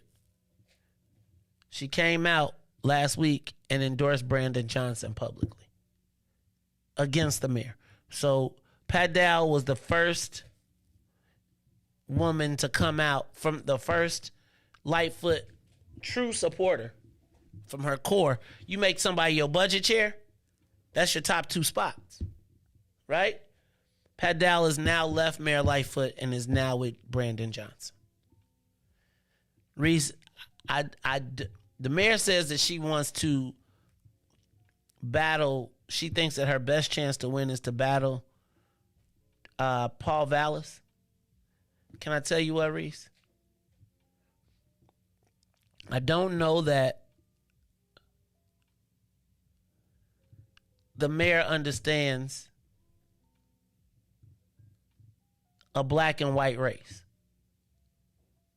Right? Like, I think she is hoping for diversity, equity, and inclusion, and that what she doesn't realize is all of those white people that she won last time was because white people did not have an option. Right? The last race that the mayor was in, she got all the Lakeshore and Lakefront liberals and all of those white folks because the choice was between 2 black women. Now that white folks have a choice, and Chuy Garcia is going to learn this too. When white people have a choice and it's white or other, guess where they start at, Riis? At white. Like, for all, well, you know why Stacey Abrams lost in Atlanta? Because the white women stuck with the white people. See, right now, they trying to use all these other issues, and I understand, but this isn't a national race. I don't think anybody in Illinois, do you think anybody in Illinois is worried about abortions being canceled in the city, county, or state? No, this is the bluest state in the world. So if you trying to run the Paul Vallis was against women, right? So you got, remember that white woman screaming on the TV? Ah! Ah! Remember the people who play by the rules, Pat? They are more concerned about safety than they are about the right for abortion, right? And Chuy Garcia now is trying. I don't know what it looked like for a man to be running, I just don't know that Chuy Garcia running pro-life, pro-choice commercials and trying to paint Paul Vallis is going to work to white people. It just won the mayor election. The governor election. So what, abortion? For sure. I think that was one of them. Well, I think that Trump. A lot of people I talk to, they was like, "That abortion, this abortion." I'm like, you guys do know that this is a blue state. Like, a lot of people don't know. A lot of people don't know that. Okay. Well, here's what I'm gonna tell you. Right now, Paul Vallis seems to be picking up. The 2 campaigns that I think have steam are Paul Vallis and Brandon Johnson. I think Willie Wilson is steady, right? I think he's consistent. I think he's locked in his number of people. Now the question is, will he be able to move the needle 5 or 6 points in these last 2 weeks to make sure that he's in the runoff, right? Brandon Johnson has released another new TV ad, right? He's staying positive. The mayor, in my estimation, Riis, is crashing and burning on money. She's probably going to try and go hard the last 2 weeks, but with $872,000, right, in her campaign, and she's done. Remember, she was spending 3 times the amount of money that she has. So now she's that 879 compared to 2 points. So think about this. People don't realize this, but mass media works. There was a point when I was in another campaign where the polls showed that you need to spend about $2 million or $3 million to be able to defeat the candidate that I was working for. Riis, This means that the mayor, so everybody now has to start attacking Vallis, right? Willie Wilson not going to attack nobody. So now what we're going to see is, will all of these attacks on Vallis drag him down enough? But I got to be honest with you, Riis, the white folks are whiting. All you got to do, like, what I don't think any black candidate wants is to be in a one-on-one against a white guy. Because guess where all the white votes going? To the white guy. And everybody else will be splitting them up. I don't know that Mayor Lightfoot can actually beat Paul Vallis. What I would be interested to see is what happens with Willie Wilson and Paul Vallis. Didn't Willie Wilson give away some groceries and gas this week? And I don't know if y'all saw, but even after the talk of the rabbit, today Laura Washington said there really is. Laura Washington says there really is truth behind what he says, right? With the hunting the people down and the fact that, did you see the story this week that said that there are certain neighborhoods where it's more dangerous than Afghanistan and that police don't solve at least 50% of black murders? Like, they don't solve. So it means that those people that are murderers are able to be re-released into the street. And this honest conversation about black people and crime and our love-hate relationship with it. Because it's like we want people to be treated fairly by the police, but we also want the people that's getting locked up. You hearing CTU is mad at Brandon Johnson right now. Why that? Because he got to win? It'd be interesting. I can't see that, though. But they got too much money invested in. Brandon picked up another $751,000 this month, and Lightfoot picked up Riis $739K. So she came in last out of the big four. And if we don't call, can we call the big four? Vallis, Garcia, five. We can't keep Willie out because Willie still got the most money out of everybody.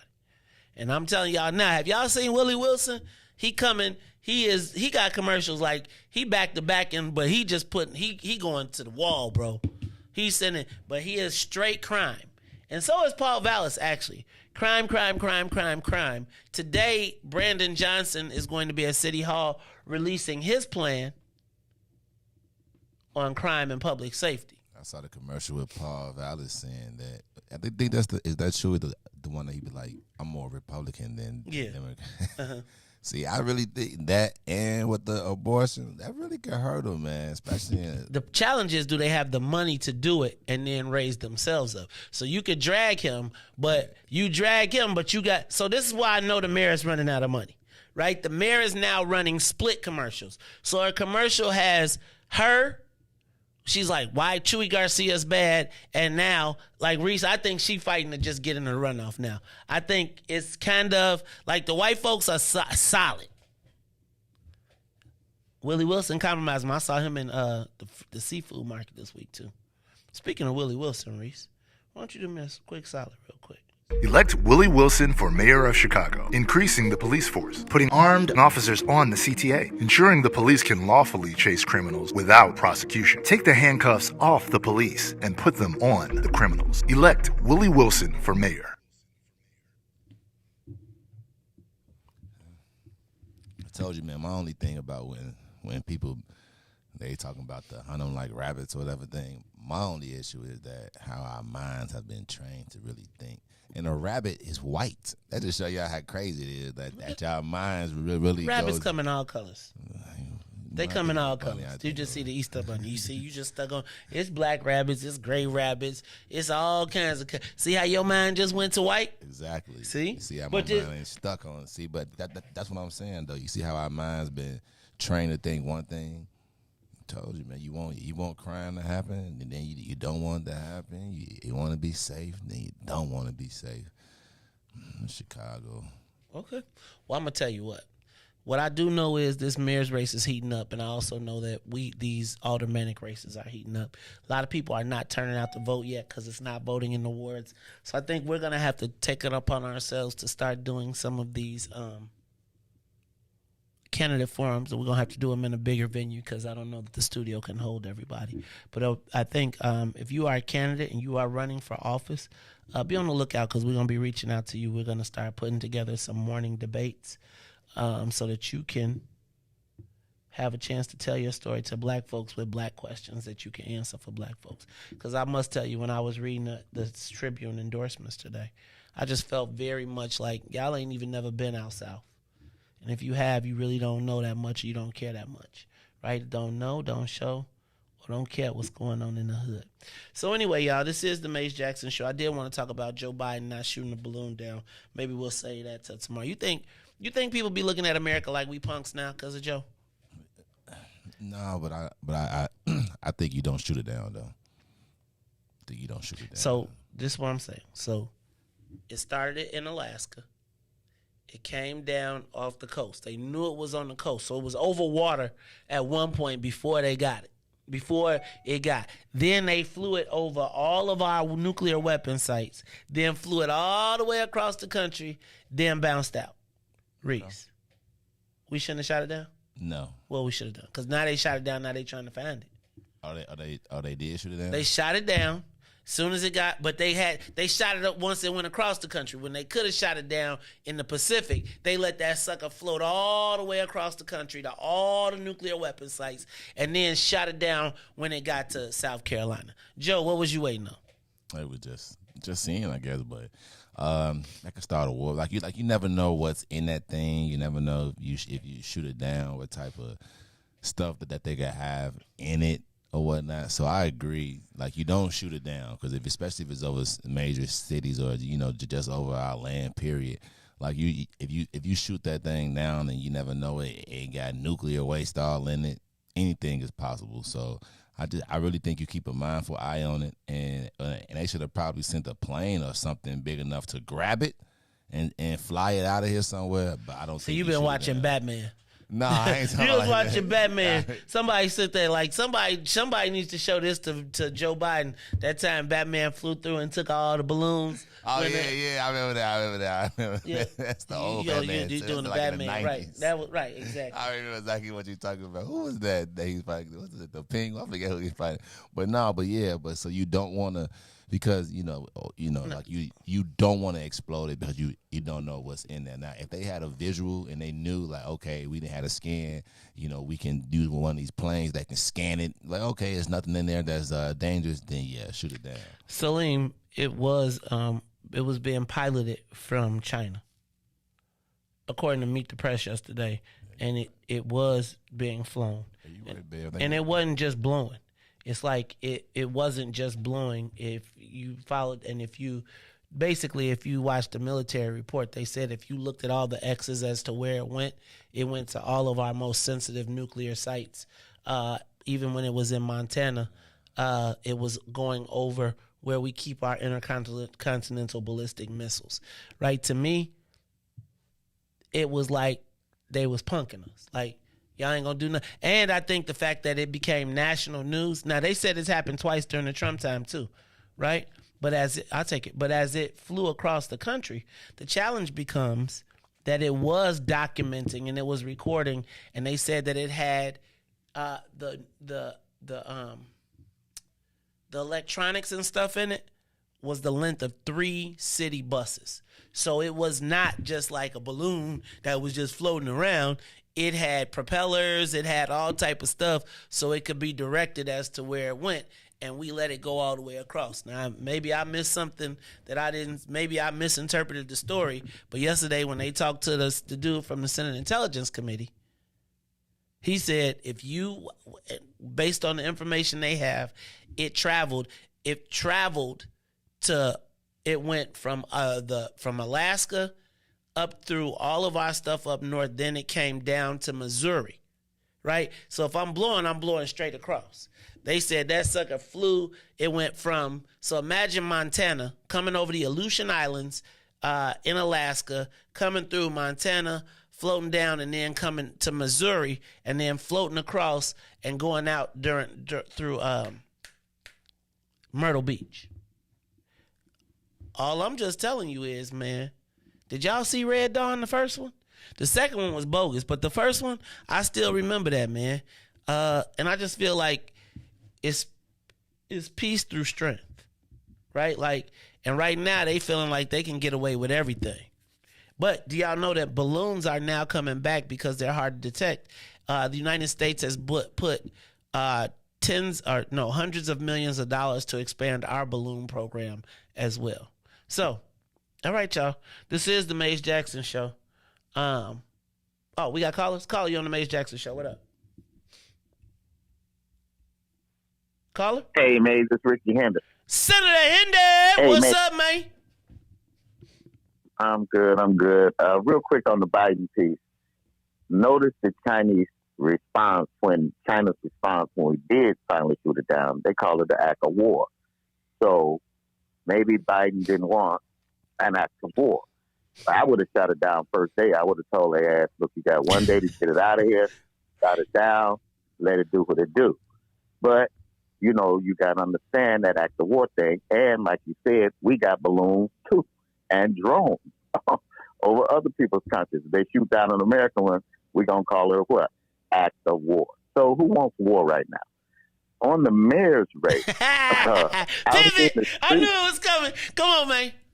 Talk to me. I mean, because you brought it up. Out here in the street, our fight right now is with Lori Lightfoot's people. What's they going have on hit with the that? ground. Tell me, I've been seeing that. I was driving through the city and I saw a lot of Lori Lightfoot signs all on the major thoroughfares and all type of stuff. And I was thinking, is this legal? Is the mayor committing illegal stuff? Because they all in the thoroughfares. What's going on? And who is running the mayor's street stuff? What they're doing is they're pulling up Willie Wilson and putting down Lori Lightfoot. And she's having the city do it too. So if you guys control the streets and sand, they ain't going to pull up Lori's stuff. Right. They pulling up Willie's stuff. They ain't even pulling up the other candidates' stuff because they know that Willie is now in the lead. They done put out more of those big Pope billboards against Willie, you know, and we're sure that if she gets the money, then they're going to start running commercials against Willie. But Willie has decided he's going to run positive campaign and let it do what it do. The other thing, Maze, is one of my friends got carjacked 2 days ago.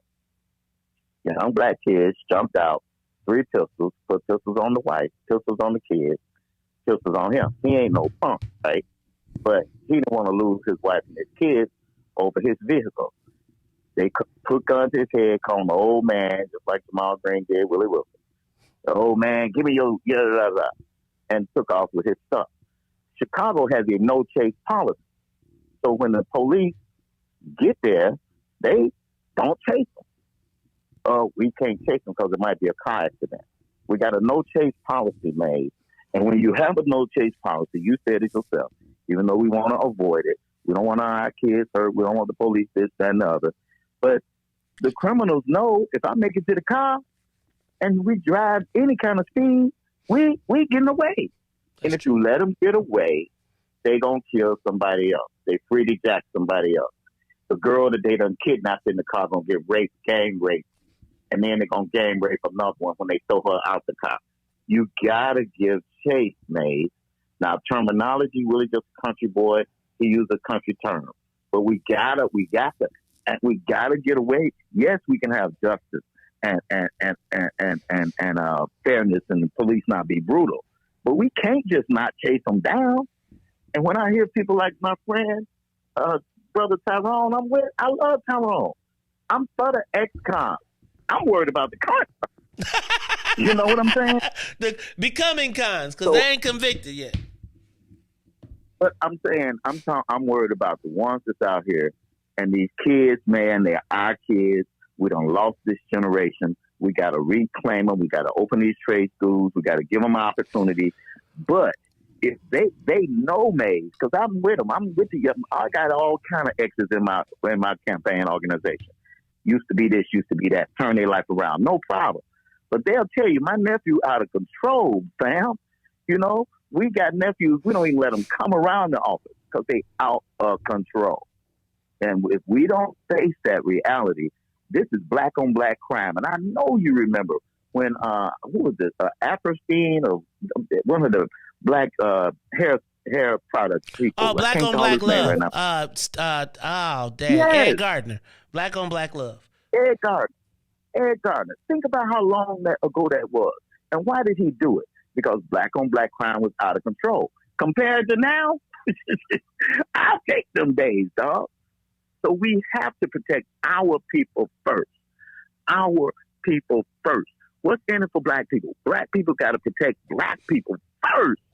And if we just say, hey, let these kids do whatever they want to and da-da-da, and everybody knows it's some grown-ups that's running these chop shops, running these stolen car places, that's putting guns in these 13-year-olds. The kid who jacked my boy was 13, May. 13 with a 45 in his hand. You know what I'm saying? 357. 13. And my boy's dilemma is, what do I do? What do I do to this kid? Do I turn him into the police? Because they found out who he was. You know, these ain't no punk guys, right? And he's like, man, you know, I'm going to go over there and try to talk to his dad. That's all we could do. I've done it before. I went over, man, kid stuck my son up in front of my house, right? Took his jewelry. We run him down. I let him go. You know what he did, man? I get word on the street. He comes back to get me. You understand me? And I was like, what?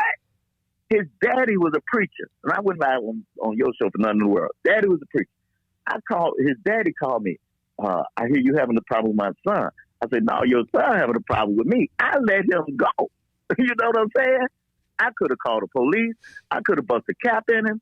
I said, son, give me my son's jewelry, because we caught up with him. I took the jewelry back. You know, took the pistol out of his pocket. I gave the pistol to his daddy. I said, Reverend, here go your son's gun.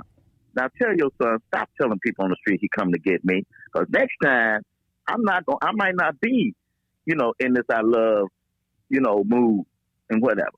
We gotta get control of this thing, man. We gotta chase them and catch them. You know, we gotta chase them like the criminals they are. I'm telling you, I know you know when Kimberly Lightfoot, some of the Lightfoot got carjacked, and her husband had a shootout with the guy. These kids were 15, 16. What was he supposed to do? Let him rape his wife? Let him. They had pistols to my girl's head. Come on, man. We gotta get away from. We can't lock our kids up who keep doing the same thing. Because if you don't chase them and catch them, and the conviction rate is way lower than 50%, made. The conviction rate in Chicago is like 10%. So 90% of them getting away with it. Rape, murder, killing ourselves, killing our own people. You know? And I disagree with Willie on a lot of stuff. And that's the way it is in campaigns. But I tell people, if he win, I'm going to be right there with him. We're going to have programs for these kids. But we stupid if we think we can save them all. Because it ain't finna happen. Some of them, they love that life, dog. And now they got social media. They can show the pistols and stuff on Facebook and Instagram. And come on, man. I know you've seen it. Do a stick up and they look it up. We jacked him, got his jury, showing his jury. What you think the other side gonna do? They coming back at them, right? And what do? We in the middle. Last year, Mays, they was shooting up funerals. I went to. All right, I'm done. I can't even. It's just too much, man. Too much. But I went to my boy's funeral. A kid was walking down the street with an AK-47, walked right past the police, and the police didn't do nothing. He walked down the street, and they said, we can't go after him. It's a no chase policy. Really? He came to shoot up the funeral. He was 15. All right, mate. All right. Dang, Ricky. You go ahead. Now, I know Tyrone on the next call, right? Is that call? Anybody else on the line? All right, Tyrone, we're going to let you get it. Oh, Byron.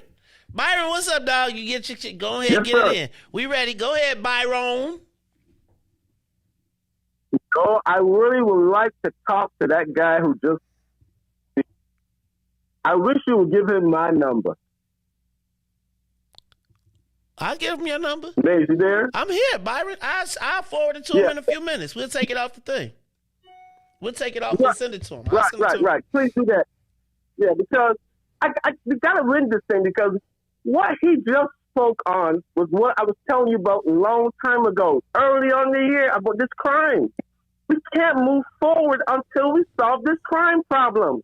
And Ricky is from the hood. I mean, I'm not speaking for Ricky, but I've heard him.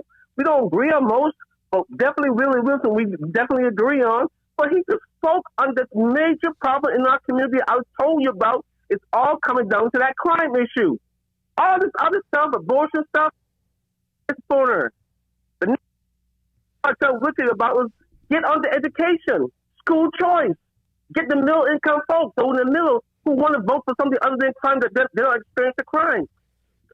We need, if you can run a campaign of no attacks, let's just do something on crime. I mean, school choice, because the school is 11% proficient in math, 20%, 22% in just horrible. And that's where these kids are at. The ones that can't read and write now, fucking up. And that's where Kim Fox is supposed to come in and save us. But she's not. She has a security detail. That's the question I want to ask. You know how many police officers Mary Littlefoot has in her entourage? 50. How much? 50. Exactly. 50 people. At her house alone, she got 6 or 7. Just at her house, just sitting there. These officers could be deployed in some precinct, someplace where we need them. She's talking about, Chicago is safe. How in the hell she's talking about Chicago is safe? And people call up the show and talking about they're voting for Mary Lightfoot. And we are running for our lives. I want to get the hell out of here, but I have to move. Man, what do I do? You got to vote for But anyway, Ricky hit it on the head. No, we got to do more. We got to convince people, because people are stuck on crime reform, criminal reform. How about victim reform? What happened to all those people who get shot in the head in the hospital and wages, family in distress? It's a hard thing for a person who is a victim. And I tell people all the time, once you get one of those guns put to your head and the guy has his hand on the trigger, believe me, it's a moving experience and it's going to change your life. And it's not a good thing. I'm so thankful that Ricky Hendricks came in there and spoke on this crime issue, because I don't think he spoke on it out enough. Kim Fox and the judge, Timothy Evans, they're making the rules. Why are some family members, people who committed a felony are out committing another felony? On the second felony, if you got probation or if you got an ankle bracelet and you get caught, you should be locked up until your case comes to court. Some of these cats, like the head of the police officer said, at least 30% of these people are habitual criminals. They're out on bond, on a bracelet, have committed felonies already. Why do we keep letting them out to commit crime on us? We need help. And we need Kim Fox to step up or step away. She got her security too in Flossmoor. I heard she got about 4 or 5 of them up there. I don't know if she'll be coming back to work yet in the city or not. I think she's still working at home. People need to live in the community and feel what we're feeling. And it's a crime issue. I didn't even want to call today. So good until Ricky called, and it just messed me up. But thanks a lot, Maze. I appreciate it. We appreciate you, Byron, the vice president of the phone club. Anybody else on that line? All right, y'all. That is the end of the conversation. We're going to wrap it up today. Once again, we done took it there. I'm sure somebody will try to turn this into something that it really wasn't. I just think we have the right. Do blacks have the right to self-determination of our own history? Why not? Yes or no? Anyway, y'all, it is the Maze Jackson Show. I am the host, Maze Jackson, where every single day we ask the question, what's in it for the black people? And if you don't like it, you can still tell them. Maze said, we out of here. Peace. Let's get down to business and go ahead and address the facts, man. Lightfoot seems more lesbian than black. Rahm Emanuel's another case. He was just as tired. 50 closed schools left much to be desired. Police had Anjanette naked on that body cam. They suppressed the footage so it couldn't touch a lot of hands. Reminds me of that 16 shots in that cover-up. Both of them similar, so I went and dug it up. George Floyd killed, a lot of riots happened in the town. Southside burned and they wouldn't let them bridges down. Grandmother sick, need a prescription and plus a couple groceries. You gon' have to travel just to get it now. COVID-19 out here shutting all the business down. Not enough SBA loans to even give around. So many failed businesses that you could put them in the pile. If you don't survive the pandemic, it's gon' sit you down. We sing, dance, play ball, entertain, and crack jokes. Government infested black neighborhoods with crack smoke. System that milked us so bad, we got lactose. Still trying to find out what's in it for us black folks. We sing, dance, play ball, entertain, and crack jokes. Government infested black neighborhoods with crack smoke. System that milked us so bad, we got lactose. Still trying to find out what's in it for us black folks. Shout out to Willie Wilson, hope one day you get to send it. We need some different players in